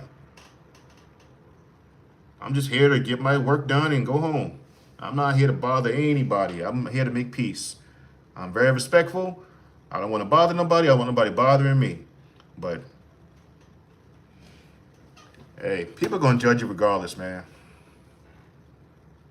No matter who you are, people are gonna judge you anyway. So that's why it's so important to know who you are. That's why it's so important to, like I always tell you guys, spend time with yourself. Spend time with yourself, man, and study yourself. My grandma used to always tell me that. Study yourself. Because when you know who you are, man, nobody can tell you anything different. Nobody can tell you who you are if you know who you are. See, the reason why people can get you, off your rocker when they're telling you who you are when you don't know yourself is because you don't know yourself. You don't take time to get to know who you are. That's very important, man. It's very important to know yourself more than anything else because you're living in this body for the rest of your life. You're stuck with yourself for the rest of your life.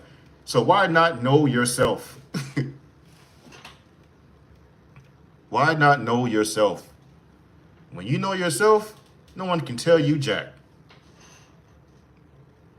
Because you're going to have people that's judging you all the time, that's telling you what the kind of person they think you are.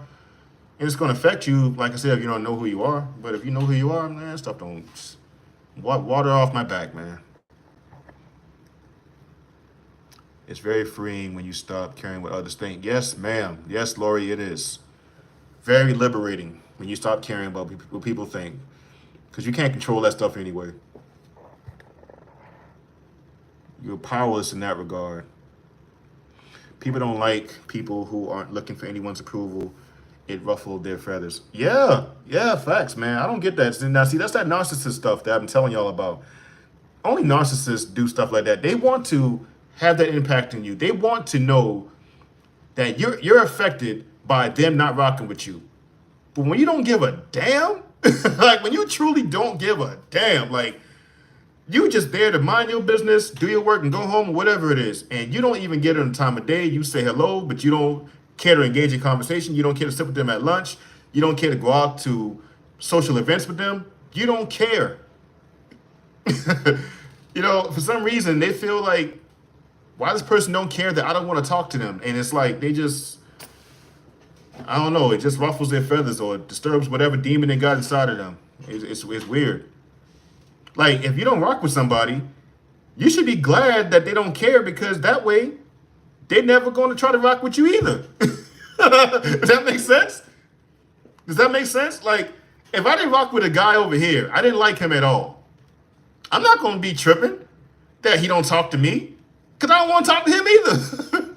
But I'm going to sit there and be in my feelings because he don't care that I don't like him? Now, what kind of, oh man, what kind of nonsense is that?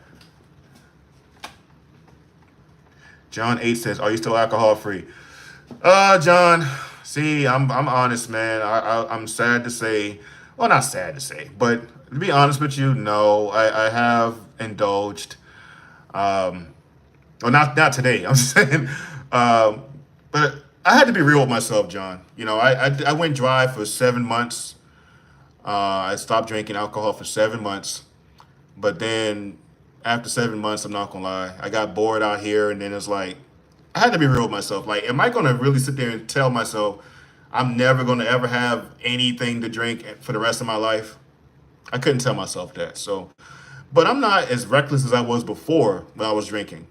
Like when I was younger and overseas doing, I'm not proud of that. I was reckless, man. Now I didn't do nothing crazy and nothing like that, but I didn't like the person I was when I drank too much back then. But nowadays I got a lot more under control. And but I had to be honest with myself that I was not going to go the rest of my life and never, ever, ever have a drink again. Like that's just, it wasn't realistic for me. So yeah, I got to be real with you on that one, bro.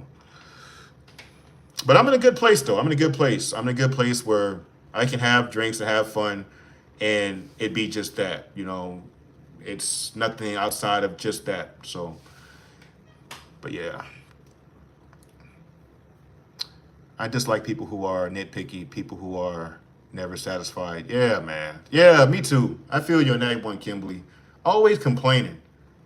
Just always got to find something wrong with everything. Yeah, I got people like that I work with too. Like, as soon as you walk in the office, it's like, blah, blah, blah, blah. Like, God, dog, I just walked in the office, bro. Chill. Like, I had to say that to some people I work with. Yo, like, I just walked in here, man. You already going at it. Like, can you relax?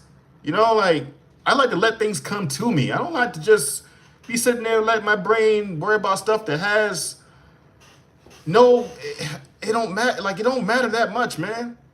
Some people just got to find a reason to nitpick everything. Yeah, it is annoying. I feel you on that. In fact, it's sad when grown men want your attention. Yeah, that is kind of weird.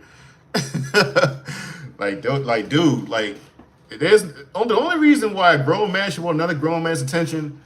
You want to get to know him as a friend, or do you want to fight him or F him? I don't know. Like that. That's the only thing. Like, come on, bro. Like, I don't get that either. That's some weirdo stuff. Like, I don't care that much to be all in another grown man's business. I just, yeah, it doesn't matter to me. I don't even think about that type of stuff. That is so true. I'm realizing more and more grown men want to be noticed. Yeah, man. It's crazy. Appreciate the honesty. Yes, sir, John. So I keep it on this channel. I keep it a buck, man. I ain't gonna sit here and lie to y'all about nothing. Like, I'm very transparent, like I said. Very transparent. You know, and also, John, it doesn't help that I'm in the Navy too. Oh man, that's another thing that makes it really hard. Because, you know, a lot of Navy functions, they have, no one's going to go to a function in the Navy without any alcohol. That's just how the Navy is. Like, if you tell a group of Navy sailors that there's going to be no alcohol at this function, no one's coming. No one's coming, man. You know, so it's and I'm not making no excuses or nothing like that. I'm just saying, like, it just makes things that much harder. And I'm an outgoing person at that, so yeah. Mike, do you sports gamble? No, I do not sports gamble. I'm not the gambling type, you know. I might every once in the blue moon on something, but I'm not big on gambling really at all. Last time I gambled was let me see, the Terrence Crawford and Errol Spence fight. That's the last time I gambled anything. And yeah, I learned my lesson. I'm not gambling no more after that.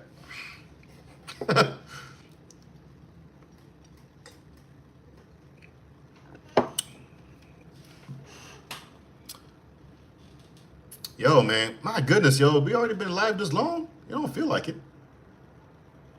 Oh, having a good time talking to y'all.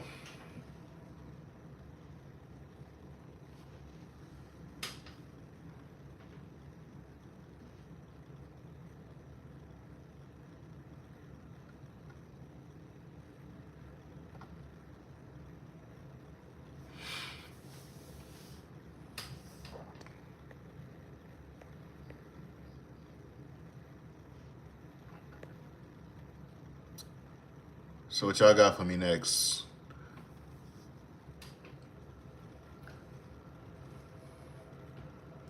Where's everybody from? How about that? Let's do that. Where's everybody from that's in the chat?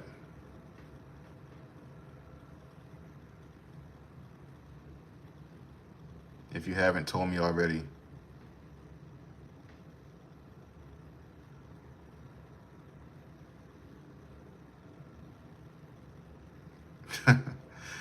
Yeah, baby, I'm busy tonight. Yeah, baby, I'm talking. That's what you do on live streams. You talk. Duh. Michigan. Oh man. Well, I know those winters up there are brutal. I ain't doing no more winters in that area, man. I've been to I was in Great Lakes, Illinois when I went to boot camp some years ago. That region of cold, see, y'all can have it.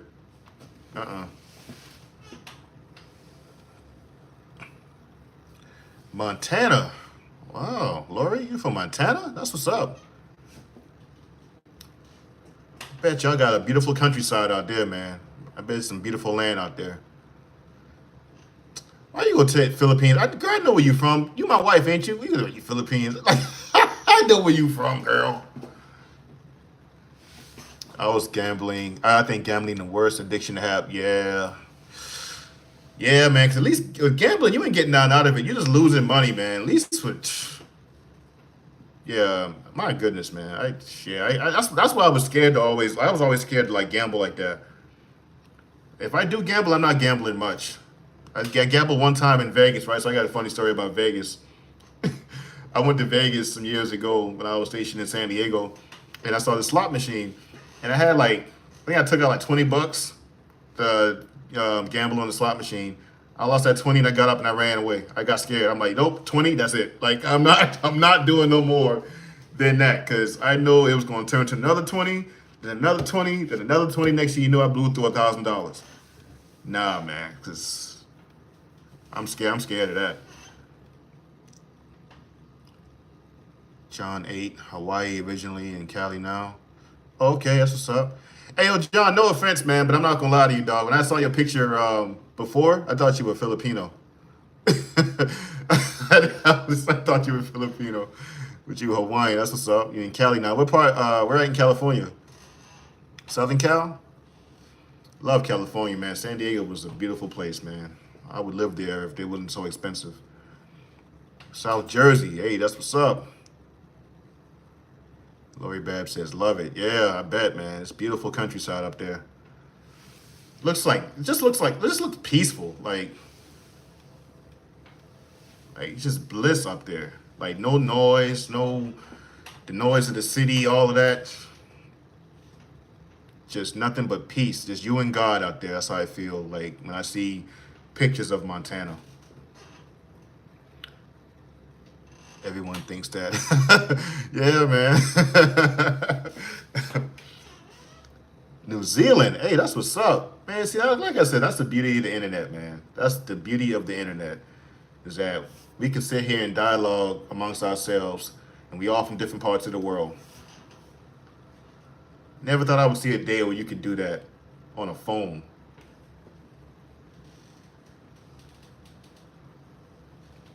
San Diego. Hey, that's what's up. Yeah, man, I love San Diego. I've been there for 3 years. Love San Diego. Beautiful place. Outside of the prices, it's perfect. Perfect place to be.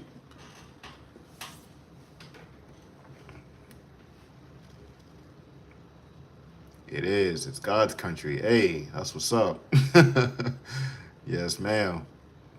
Great climate. Yes, indeed it is. Yes, indeed. It's good if it's used for good. Yeah.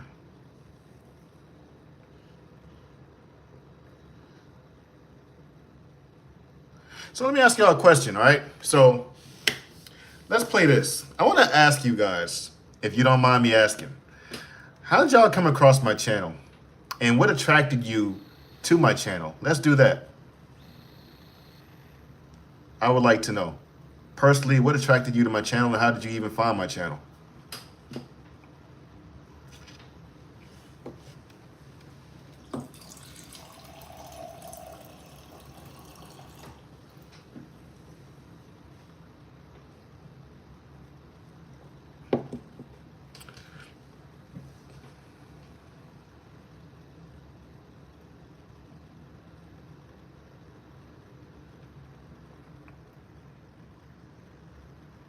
Was you having a bad day and typed in, or a family member did this and you came across my channel? I'm about to knock my brother out, came across my channel, and then you decided to change your mind? What happened?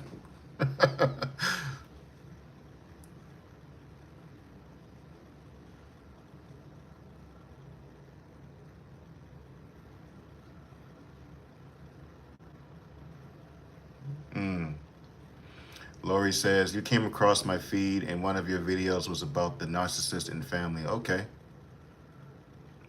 Yeah, I did quite a few videos on narcissists, man, because, like I said, I grew up around quite a few of them. So, whew, man, I know all about that narcissist stuff.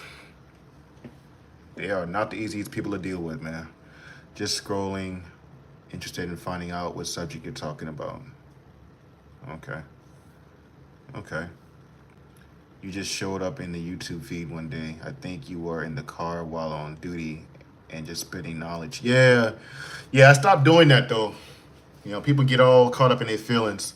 Like they don't see 100,000 other service members who make videos in uniform. And I have people asking me, well, what are you making videos in uniform for, man? You shouldn't be doing that. So I was like, all right, I don't want to offend nobody, you know, who served in uniform and, you know, back in the 60s and when they were still beating, physically beating recruits up in boot camp and stuff like that. And they just think that people can't evolve and do anything nowadays. So I just stopped doing it. I stopped doing that in uniform, and it was only during my downtime and I'm a supervisor too. So when I got to the office first thing in the morning, I had time to kill. I would do my taskers, my first few taskers, and I would have like maybe literally a couple hours to kill. So that's why I would do that. But like I said, people get too sensitive about that uniform stuff, so I stopped doing that some months back. Pretty soon you won't be able to keep up with the chat, Mike. So enjoy it now. Hey, man. It was like that. Shoot, last chat, it was my first live, and then it was kind of like, I was like, dang. And you're right, man. Like, if it's like, for example, if it's like 500 people in the chat, 1,000 people in the chat, but I don't know how I'm gonna do that. Some people gonna just get offended and think that I'm ignoring them. You get people that's like that too in chats. They feel like because you didn't see their comment, oh, you're ignoring me. I had somebody say that to me one time on my last chat, I think. Yeah, my last live stream. This sensitive ragamuffin talk about oh, if you don't respond to my comment, I'm unsubscribing. Like, so? Unsubscribe, man. My goodness. Like, what the hell is wrong with people? They think that their comment matters more than anyone else's comment in the comment section. Like, relax, man. Sometimes people miss comments. It's not that serious. And if I missed your comment before, just type it again. I'll eventually see it.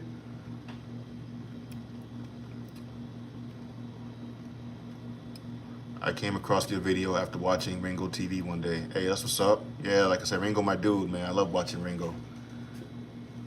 And the fact that you found me after watching Ringo, hey man, we in the same manosphere, I guess, for the lack of a better term.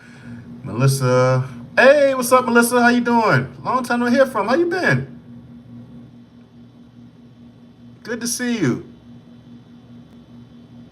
Well, see your name. I don't see you, of course. But yeah, man, good to see you drop in the chat, yo. Glad to have you. Glad to have you. Hello, I'm so glad to catch you live. Yeah, we've been live now for what, an hour and a half? A little more than that. I don't even feel like it's been that long. I'm having such a good time talking to you guys. I'm just in the talking mood today. So how you been, Melissa? What's up? What's new?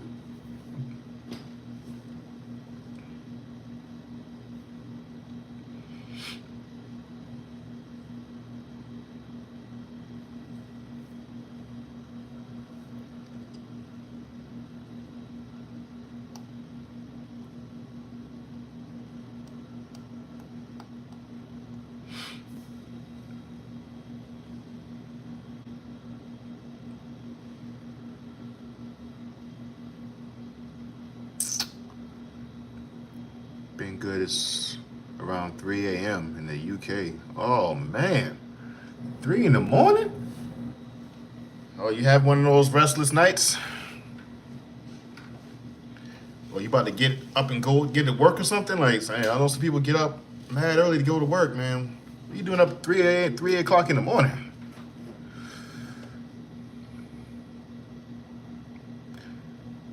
Broke boy Cam. Hey, what up, though? Real talk. Hey, salute to you, family. Appreciate you. Appreciate you, man. So right now it's a free-for-all, man. Whatever y'all want to talk about, y'all want to ask me anything, I don't care what it's about. You can ask me anything, I don't care. I will not hesitate to answer. Tell something you want to let off your chest. That's why we're here.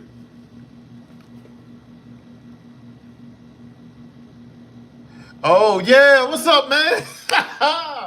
My boy Butler. Okay, yeah, yeah. Hey, for those of y'all who don't know, yeah, Butler's young cat, man, who I esteem very highly, man. When I was in Bahrain, we were stationed in Bahrain together. Yeah, man, solid headed young dude, man. Solid headed young dude, man. Thanks for coming in the chat, bro. Where you at now, anyway? 3:44 p.m. Tuesday in New Zealand. Okay. Wow, that's it's like what 15 or 16 hours ahead of where I'm at. Yeah. Broke boy Cam. It's good to hear from you, man. Yeah, we just chopping it up, just talking about whatever. Like I said, whatever is on your mind, y'all want to get off, y'all want to ask me something, I don't care. I'm in Greece. I'm getting out in a month, fitting to move to Houston. And you getting out the Navy, bro? Didn't you? Okay, if you go to Houston, what you gonna do in Houston? Well, Cookie Monster's back. I thought we lost you. Nah, it's all good. Do you think you should wait until you are in good shape before dating or date while you're getting in shape? Um, no, I don't think you have to wait till you get in shape to date. What's dating gonna? Dating is not. It's not gonna hinder your getting in shape if you prioritize getting in shape. So I don't think that you should hold off on dating. Maybe unless if you feel as though you're just not confident enough to, be out like that, until you maybe lose the weight you want to lose. Um, but yeah, it's nah. You shouldn't have to do all of that. You should. You should. You can still live life. Just understand that when you're dating, right, and you're trying to lose weight, you're going to be more tempted to make decisions that are going to be detrimental to your weight loss if you're dating. So if you are going to be dating, then be sure that you remain steadfast and you're going to stay focused on what you ought to be doing to meet your goals.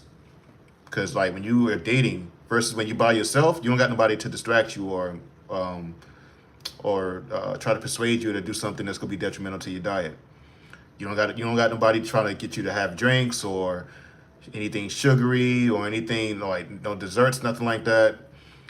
And sometimes people tend to forget those things when they find somebody that they really like and then you find a connection. It's much harder to be in shape when you are in a relationship and you are, you know, you like comfortable in that relationship versus when you're single. So just be sure that if you are going to date while you're trying to lose weight, be sure that you understand what that's going to come with, the temptation that's going to come with. And if you're not strong enough to do that, then I would suggest remaining single until you feel like you are in the shape you want to be in. But if you can handle it, then go for it. How do you get such a good tan?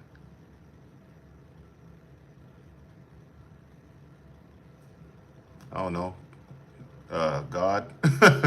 No, I'm kidding, man.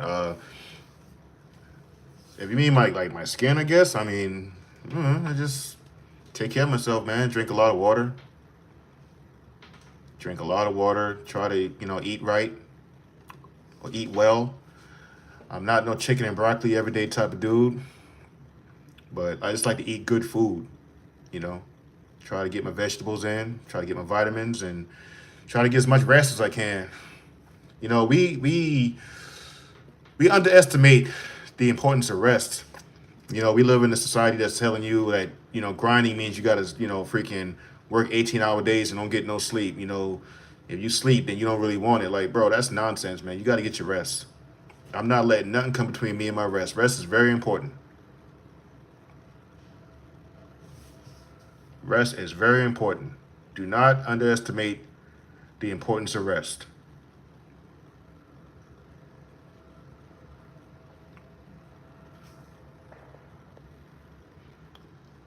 I'm fitting to go into the IT field and get into real estate while going to school. Hey, that's what's up, Cam. Hey, dude, man. Hey, you sound you got a plan, bro. If you got a plan, then yeah, definitely go for it, man.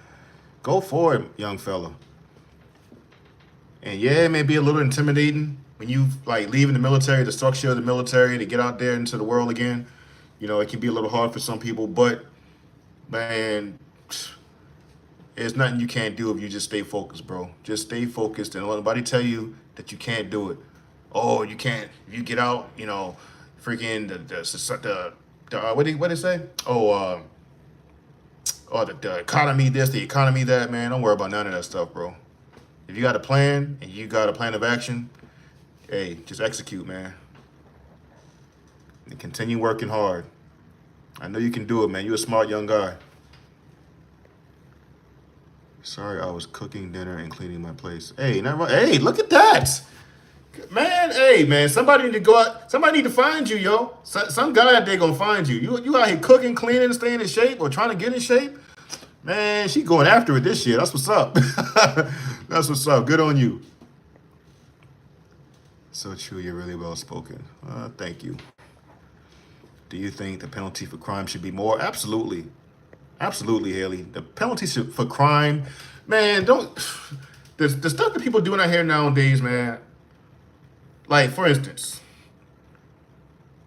I feel if you falsely accuse someone of something that's detrimental to their reputation and their livelihood, there need to be a penalty for that. That's one thing that I hate is that you can falsely accuse someone, and then if that person is determined to be guilty or not guilty, nothing happens to the accuser that may have lied. I don't get that. And the penalty for crimes for like, oh man, if you like R-word somebody or anything like that, man, hang them. Man, don't get me started. Like, some people just need to be put, just kill it. Man, some of these people just need to be killed. I said it.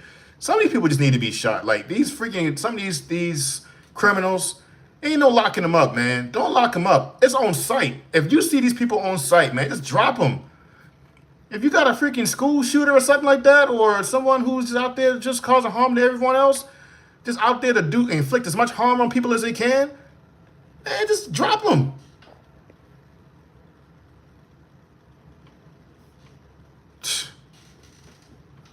You don't have time for that nonsense, man. I don't understand how some of these people get so much exposure. Some of these criminals get so much exposure, like they're a celebrity or something like that. Don't even give them no camera time. Drop them.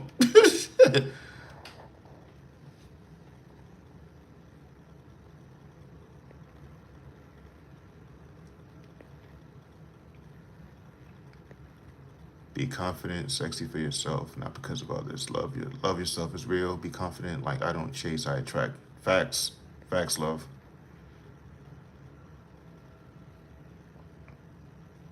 Big facts. Real ain't no damn Terminator.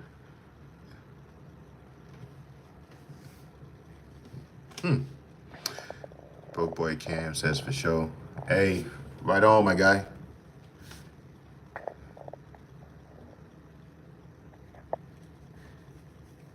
LOL, I'm happy alone, though.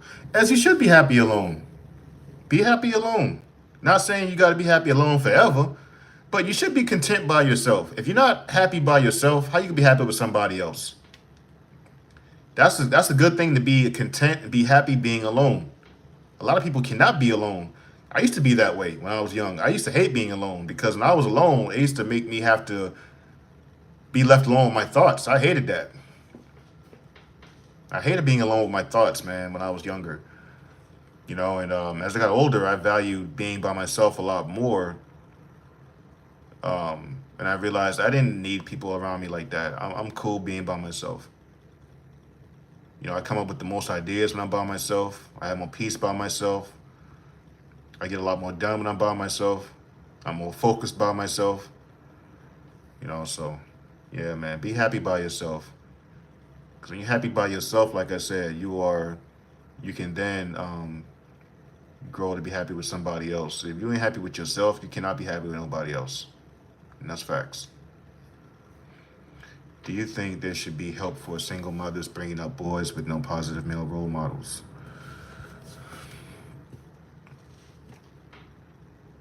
Um,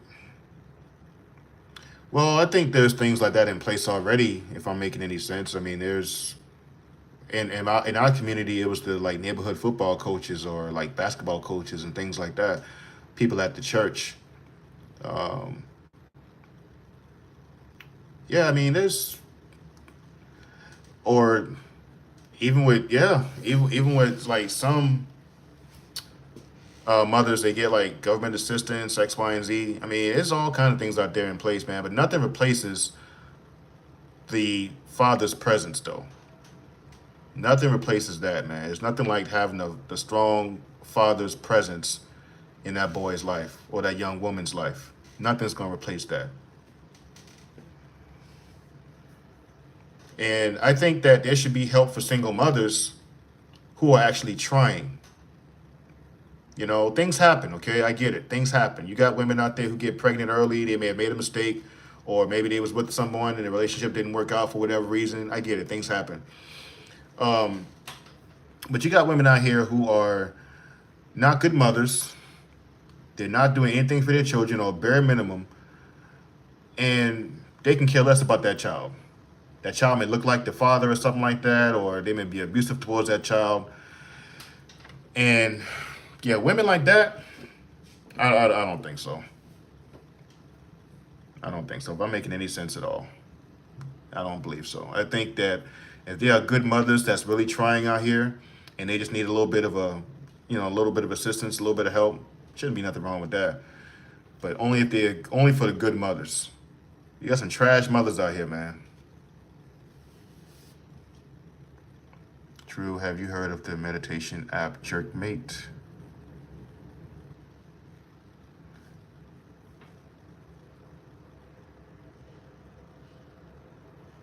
Yo, is that a? I don't even want to look that one up, man. What Jerkmate? What the hell is that?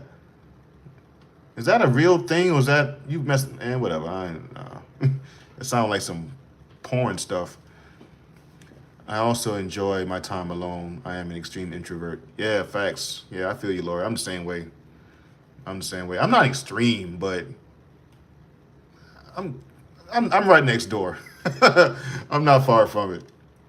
I just I have moments, like I have to recharge. I don't mind talking to people and being social for a little while, but at some point after like maybe hour or two, I'm like, all right, man, like that's enough. My people meter is to the max today, or to the max at this moment. I gotta go and recharge. So yeah, I feel you on that. I mean, and if you're extreme introvert, ain't nothing wrong with that. Nothing wrong with that at all. Not everybody deserves your time and attention. And like I said, me personally, I'm not a small talk type person. Maybe you're the same way. Maybe you're just not a small talk type person. If you talk to someone, you like it to be something meaningful. You like it to be edifying, at least learn something you can learn from them. But yeah, there's nothing wrong with that.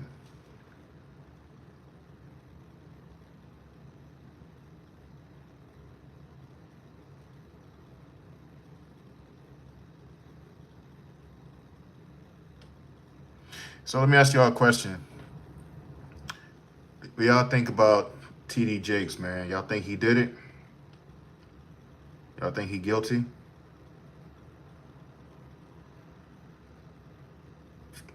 I know that's a random question. I just was thinking about that just now because, like I was telling y'all earlier, I was following up on that for like a couple weeks because I said I've never been a fan of his, but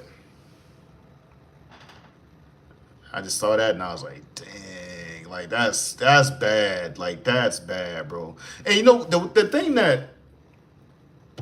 that had me flabbergasted about that was you basically shunned any responsibility by saying that All you gotta do is repent. That's what did it for me. When I heard him say that, I was like, oh, he did it. Cause and then like you don't address it for real. Like, you cannot accuse me of something like that and I don't address it. There's two things you cannot call me ever. I swear on my life. No one can call me these two things. And I'm not going to defend myself and have people just out there speculating about what I may or may not have done. If you call me the R word or a child molester, I will not rest until I clear my name, bro. No way in hell you can call me either one of those two things and I'm not going to address it. So for them to say that about TD Jakes, people to accuse him of what he's being accused of, and he just basically used that time to kind of shun it instead of addressing it. Like, people out there want to know, you are held to a higher standard. You are responsible to your flock. They want to know what the heck was going on. Like, are these things true or not? And you basically took that time to shun it instead of addressing it. That's what did it for me. And like I said, I don't really care, man. Like, I already knew a lot of these mega church pastors, man, they just out there, they just preaching for monetary gain anyway. They're not true servants of God. More of a motivational speaker than he is an actual preacher.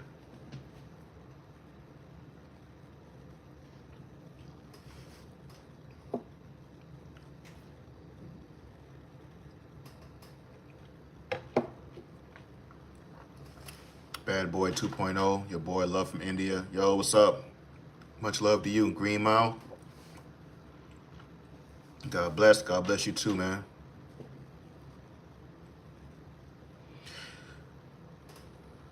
But yeah, I'm not, I probably shouldn't say that. I probably shouldn't be like, oh, he definitely did it. But all I'm saying is, look suspect. You look a little suspect, man. That's all I'm saying. That's why I don't put my trust in people. People let you down every single time.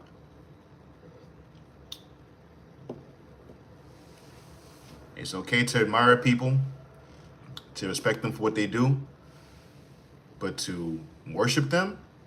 Nah.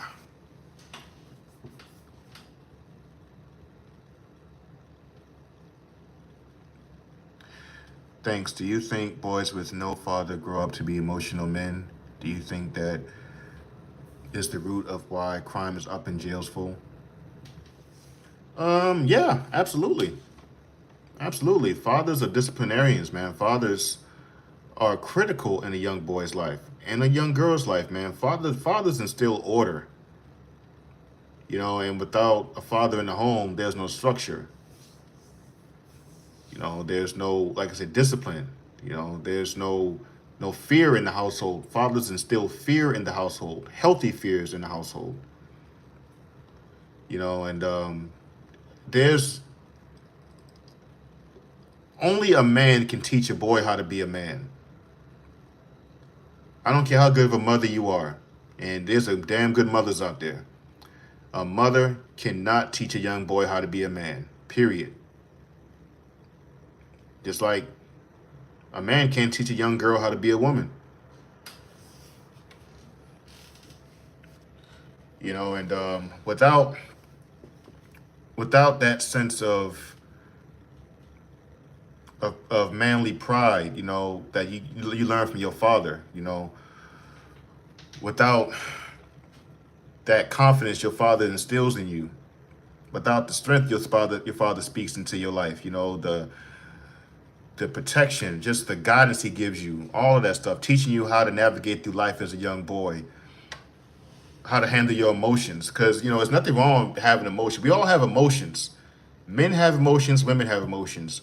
Men are just more equipped to handle their emotions differently than women do. That's all it is.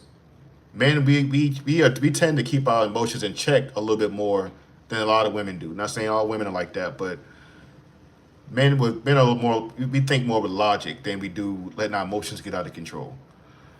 And without a man steering his son in the right direction, he's going every which way. And especially if he's watching his mother all the time, that's what he's learning from. He's getting his emotional patterns from his mother, you know, and not his father. So yeah, man.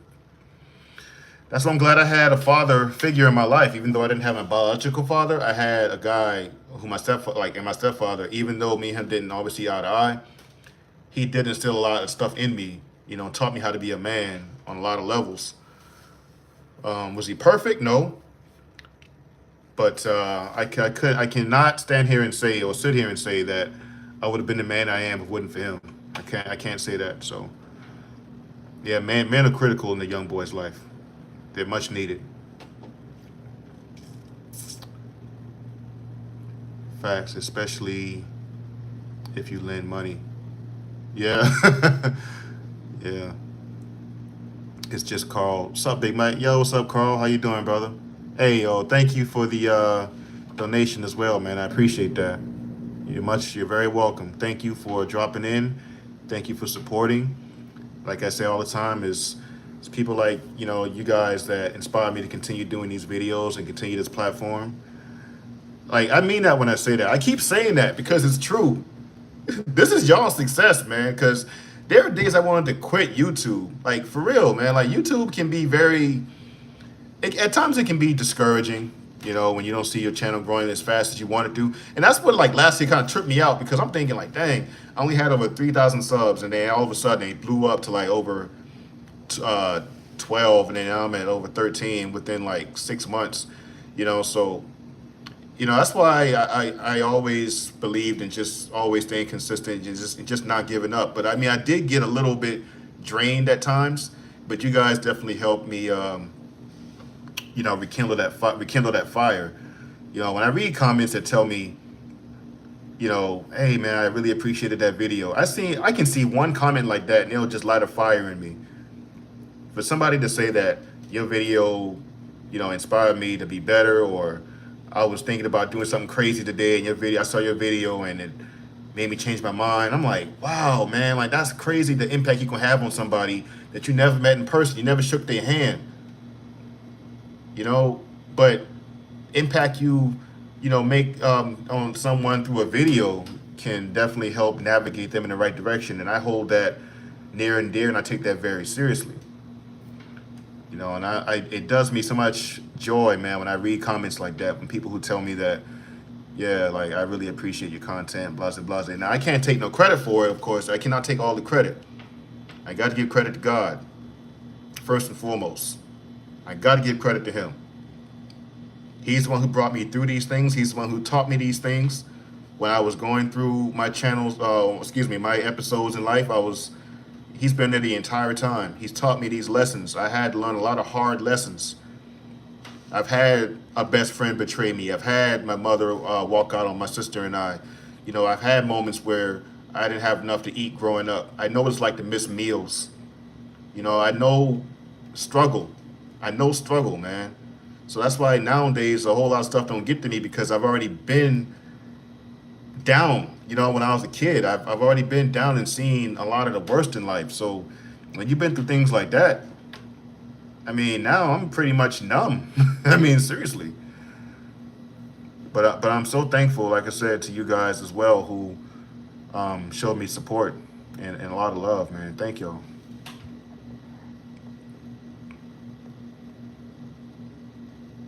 YouTube is full of toxicity, bro, but the good ones are the good ones. Yep, facts. Facts, man. You know, and that's something that I had to grasp, you know, when I got on this platform. I know there's going to be people like that no matter how positive you try to be, there's always going to be that one demon in your comment section who talking crazy or who's saying something reckless because he don't got to see you in person. Keyboard warriors is what we call them. You know, you got plenty of people out there like that. They just want to mess with people and just try to get a reaction out of them. And I'm not gonna lie, like once my channel started catching some traction and I started noticing that started happening a lot more and more, it got to me at first.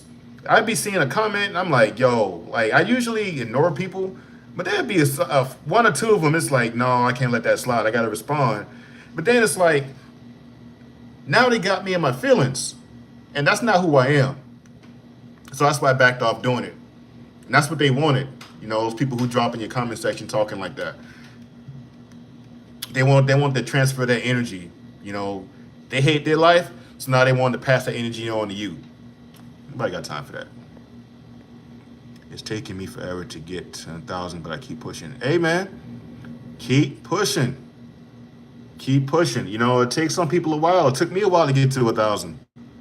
You know, some people can just get on YouTube and it's like, boom. You know, they got like 100,000 followers and like 3 videos. It's like it just happens like that for some people, man. Or it can take you like 100 videos to get to 1,000 subs, and then next thing you know, your 101st video be the one that just blow your channel up to astronomical, stratospheres. So that's crazy how YouTube works. Just keep trying, man. Just keep going. Like, if you enjoy what you're doing on YouTube, that's all that really matters. That's why I was able to continue pursuing this thing, even though my channel wasn't growing as fast as I wanted it to grow at first. And I got discouraged, I'm not gonna lie. I mean, it's natural. One thing I always remembered is why I started this platform and what's more important. If it's helping one person or a few people, that's all that really matters to me. I'm not consumed with subscriber count. Yeah, I think about it. Yeah, I want it to grow, of course. I mean, why else would I be on here if I didn't want it to grow at all? If I still had like 1 subscriber, I would not be on YouTube right now. But I didn't make that my everything, you know? I didn't overly consume with, oh, my subscriber count. And just make content. Just do what you love to do, and it's gonna grow. It's gonna grow organically. People who see that you love what you're doing, they're gonna gravitate towards you. You know what I'm saying? And you're gonna have people that talk crazy in your comment section. Ignore them and pay attention to the people who enjoy your content.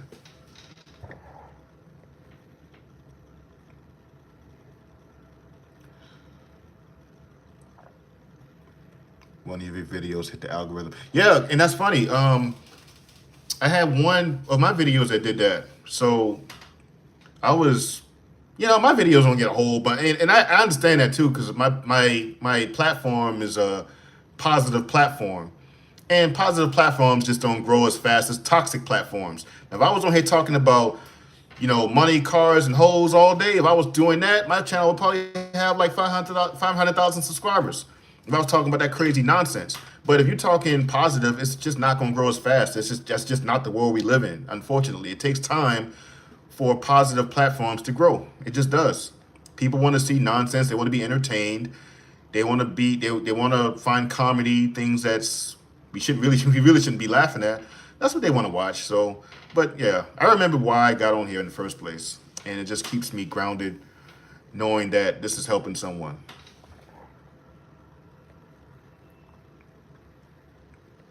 Yeah, but I had one video. I forgot what I was saying. Yeah, now I remember. I had one video though that out of nowhere just caught traction. The one I did about coworkers not being your friends, and it was 6 months after I did the video too. That's the crazy part. I did that video 6 months prior to that, and then all of a sudden, out of nowhere, 6 months later, that video just skyrocketed.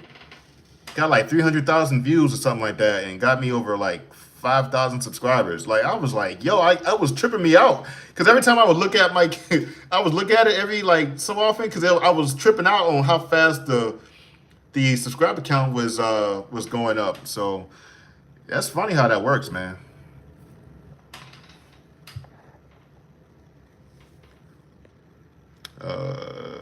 Lori says, this is why I have a hard time trusting. I had a situation with a pastor at our old church. Just crazy. Yeah. Yeah, Lori. I'm sorry, man. You don't need to get into detail about that here, but yeah. And the thing about, pastors, man, is when they do something contrary to what they're supposed to, and they disappoint the church, that turns a lot of people away from religion and God himself period. Like, that's what I guess a lot of these pastors don't understand, is that, like, even though you're not to worship your pastor is just a vessel. But being that he's held to a higher standard, if or whenever that person lets you down, it leaves a lot of bad taste in people's mouths about church and about God at all, especially when you're learning. If you're not rooted, if you're just coming into the truth and you're trying to learn, this person is the first person, that that was like your example, and they let you down. Especially if it was like in a crazy way, they let you down crazy. They did something that was just out of this world. And yeah, that can leave bad taste in a lot of people's mouths, man. So that's why those positions ought to be held or be taken very seriously. I mean, a lot these days, man. It's just not a lot of pastors are taking that role seriously anymore. Just using that as a money grab. Absolutely, more people need to push positivity. Absolutely, man. Like that's all I'm gonna ever do. I try to push positivity, man, as best I can. All this, all the nonsense, man. That's just too easy. Anybody can do that. But what am I doing at the end of the day? What mark am I leaving on society by pushing out nonsense and toxic crap? Like I got to answer for that when I'm gone from this side of life. I'm not going to do anything that's going to inflict more damage on society than the rest of society already done already. We already got that stuff in music and movies and all this other stuff we got out here that we got to hear and see every single day. I am not going to add to that. Simple and plain. I'm not going to be one of the people who adds to society's effed up condition already. That's just not going to happen. I refuse. If it means that my channel don't grow as fast, so be it. Those who are here, I want people on my channel that are good people, that are genuine people, that people that are inquisitive and wants to learn and wants to understand things, and that has a good head on their shoulders. I just don't want no toxic, idiots following me. I just don't want that. They can go somewhere else if that's what they want. This ain't the platform for them. This is why I created this platform, man, is to create, like I said, a safe space where we can have these conversations. And I want good people. I want good people on this platform. People I can learn from as well. Not about just me talking. I learn from you guys too when you guys share things with me. It's reciprocal, After 21 years in the military, I had to regrow my personal life and building myself and magic set. Yeah, because like I said, the military is structured. You know that. You live a structured life when you're in the military. So when you get out, yeah, dude, it's like now you gotta rebuild, outside of that bubble. And yeah, that's scary for some people. Good, great to hear you're giving thanks to God. You're a good person, bro. No, I'm not a good person. I don't ever say I'm a good person. The Bible says there's no one good except God alone. I know what you're trying to say, and I appreciate that, but I can't. No, I'm not a good person. Like, I'm not a terrible person, but I don't like calling myself a good person. Because I have my days like everybody else. I have thoughts sometimes. Sometimes I may curse someone out if they piss me off enough. That's why I try not to let nobody get to that. I try not to let nobody get a rise out of me like that. If I feel like I'm getting upset, that's why I gotta walk away, because I know what I'm capable of doing if I stay and I let somebody get that rise out of me and they push the wrong button. I know that. So yeah, I know how I can be. When you push that wrong button, I am not who y'all see on camera, man. Like I can be something when I'm really at that point, but I stay calm a lot because I don't want that side of me coming out, man. I hate that person. So, yeah, but I say all that to say, yeah, I try to be the best person I could be, but I will never call myself a good person. I'm just a person who's trying to get better like everybody else.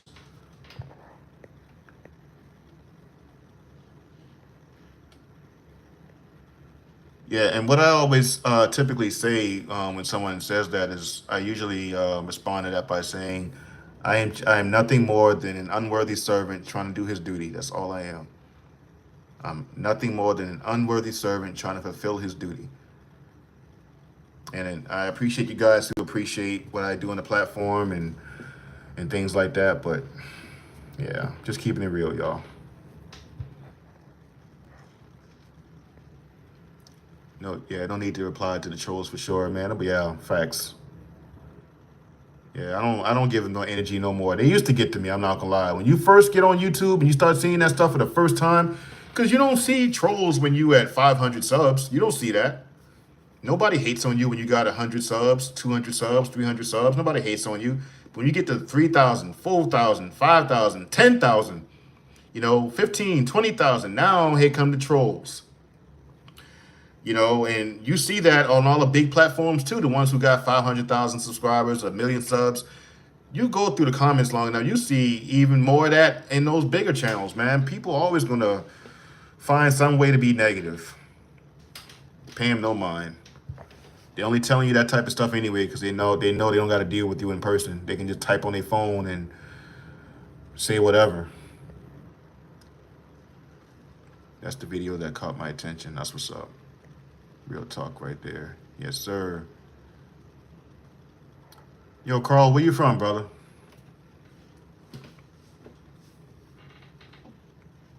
What would you do if a YouTube prankster filmed you in Walmart without your consent?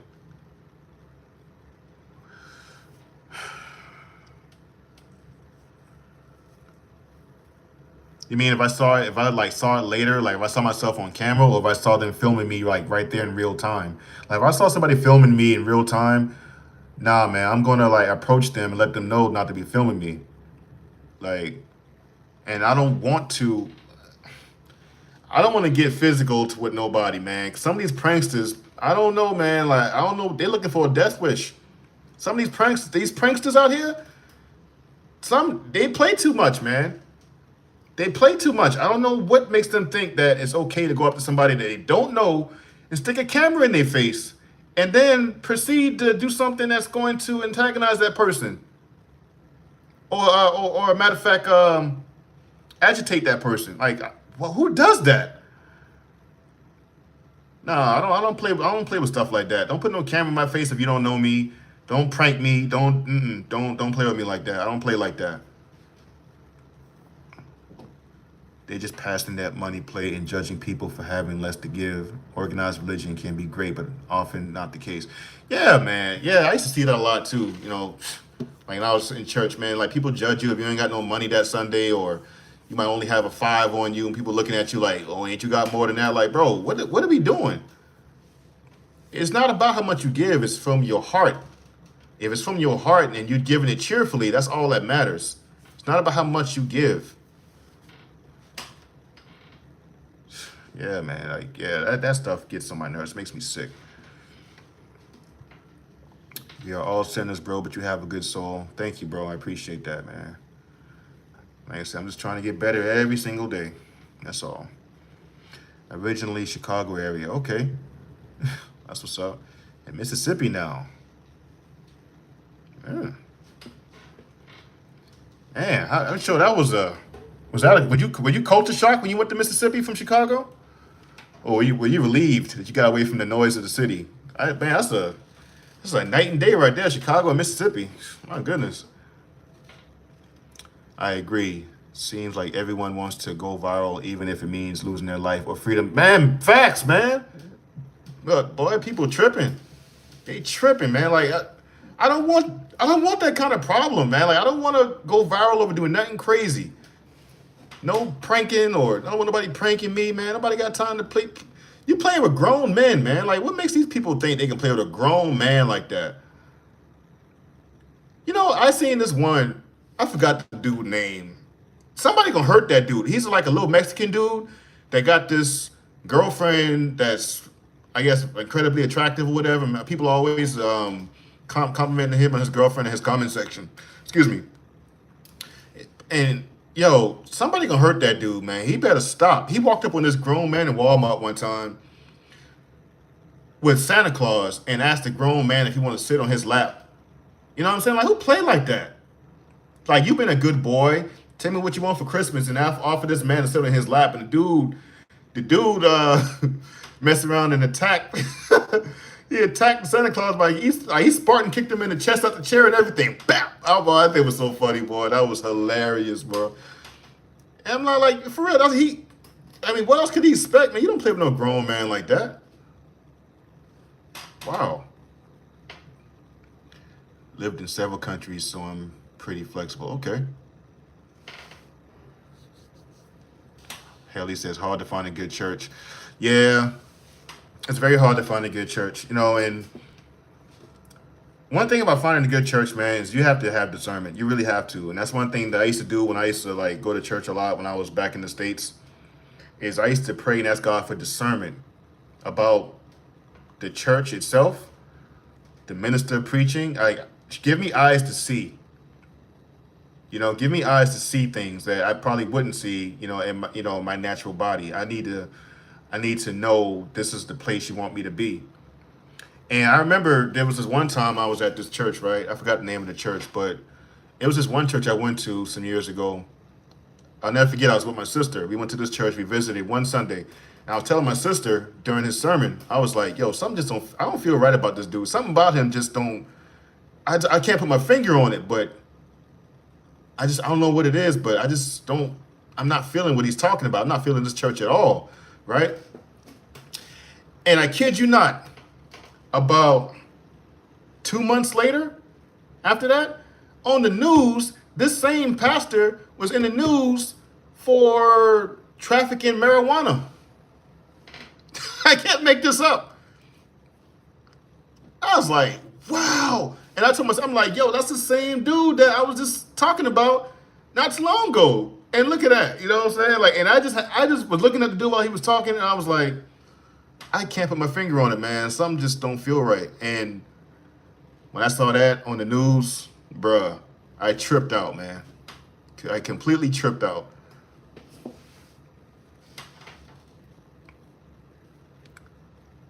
Mississippi is a lot slower pace, but I love it. Yeah, I bet, man. It's night and day, bro. Mississippi and Chicago?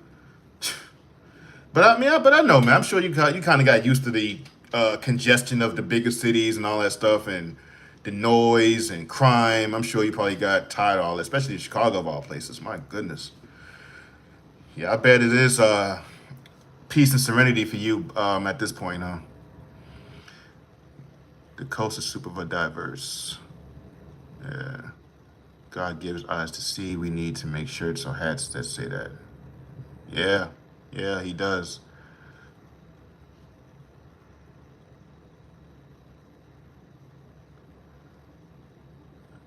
Alejandro, salutations. Hey, what's up, bro? Thanks for dropping in. We just chopping it up, man. We just like, it's not anything in particular we talking about. We just talking about whatever comes to mind and heart, man. That's it. We just chilling. That's what all my live streams gonna be about, basically. I'm not gonna do no live stream just talking about this person, that person. Whenever I drop in my live streams, we just chit chat. We talk about life, talk about how your day's been. We talk about anything you want to talk about. Get it off your mind and off your heart. That's what this platform is all about. My PTSD is less crazy down here, less street noise. Oh yeah, facts. I feel that, man. You know, and now the country is growing on me. Like where I'm at right now is really country. I'm in the Bahamas right now until the end of the week, and then I'm leaving here, like I told y'all. But like I'm from the city originally, but like coming out here was culture shock for me because when I tell you there's nothing out here, bro, like there's not even no speed limits or nothing. Like it's country out here. But I appreciated it because it grew on me and it gave me a chance to slow my life down a lot. And I can't see myself going back to the city, man. All that noise and chaos and road rage, people on the road acting crazy. I don't know, man. How I'm gonna readjust to that. But I guess I'll have no choice. Plug my phone up. My phone is in the red.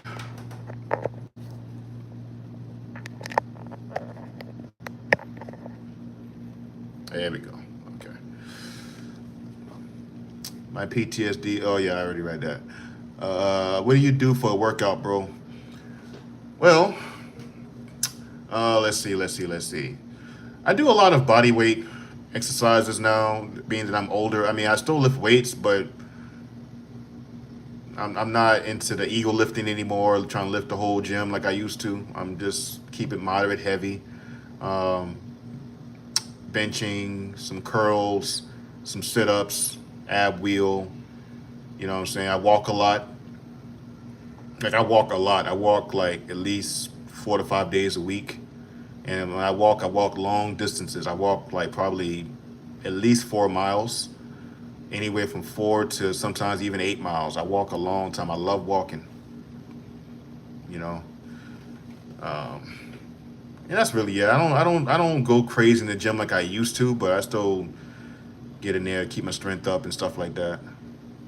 Yeah, it is tough at 40, man. It's not as easy as it used to be. Oh my lord, it's not easy like it did when it was at 25 and 30. 40 ain't no joke, man. But that's why I say like now. I mean, I still feel strong at my age now. But that's why I don't do the whole ego lifting stuff like that. Trying to lift with the 21-year-olds. Nah, man. Like benching, I don't bench no more than 225 now. 225 is where I stay at, just for reps and push-ups. I don't, I'm not trying to compete no more with that stuff. Those guys can have it. I'm not trying to be that freaking strong. For what? I don't need to be lifting 500 pounds, man. For what?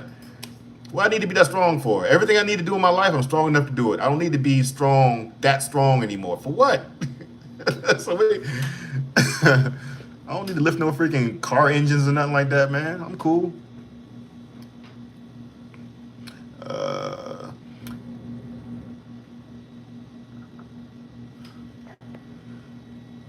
what do you think? Oh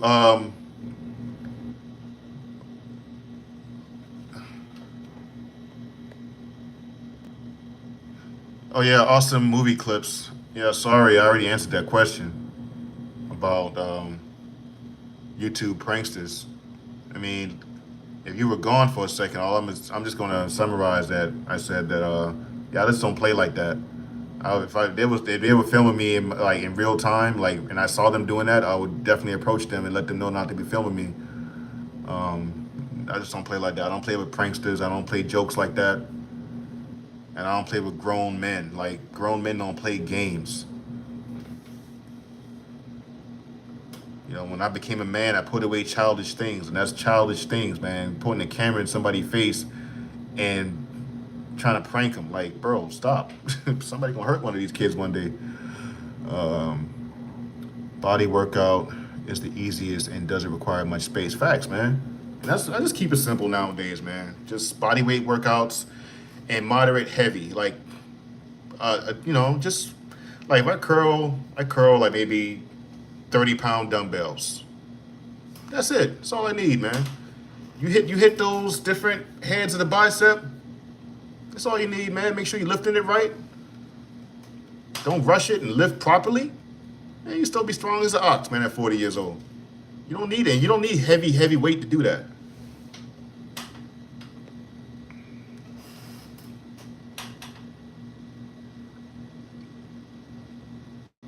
All right, man. Time to go do dad stuff. I appreciate your time. Hey, man, I appreciate you, Carl, for dropping in. Definitely a pleasure talking to you, brother. We got to do this again sometime. Yeah, go do your dad thing, man. Handle that, brother. Think I'm about to get on up out of here, too, man. I've been on this thing for a minute. I just appreciate y'all, man. I enjoyed you guys, man, for real. Like, this is dope, man. This is dope. But all right, guys, any safe rounds, alibis, any last words before I get up out of here, y'all? All right, Carl. Peace to you, brother. Till next time, man. You take care. God bless you. Any safe rounds, alibis, any last words? Anybody want to drop in before I get on up out of here? Haley, you're more than welcome. Thank you for visiting and or dropping in the chat. Thank you.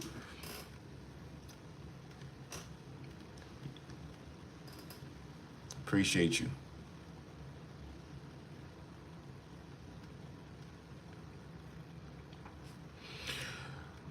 All right. Well, if that be all, listen, it's been a pleasure talking to you guys. I love y'all so much, man. Thank y'all so much for visiting or dropping in the chat. Spending time with me. I appreciate that. And again, thank you for all y'all support. Thank y'all for liking the content. Like I said, we're gonna do a lot this year. We're gonna do a lot with the channel this year. I'm looking to enhance it in a lot of ways, like with small editing. I'm not a big fan of too much editing, but a little bit and things like that. And just to try to find ways to enhance the channel. So if there's anything that you guys can maybe drop in the chat as far as how to enhance my channel, things that I maybe could do to make the content better. Please feel free to let me know. I'll definitely consider it. Don't forget to email me, y'all, too. Y'all know about my email. If y'all need to email me about anything offline, off YouTube, I don't care what it's about, man. Anytime. Hit me up on my email, too. ask@bigmikerttv.com. The description is in my other video that I just made if you want to check that out. So, yeah. But that's all I got. Until next time, y'all take care. Be blessed. This your big brother, Big Mike, checking out, man. Peace.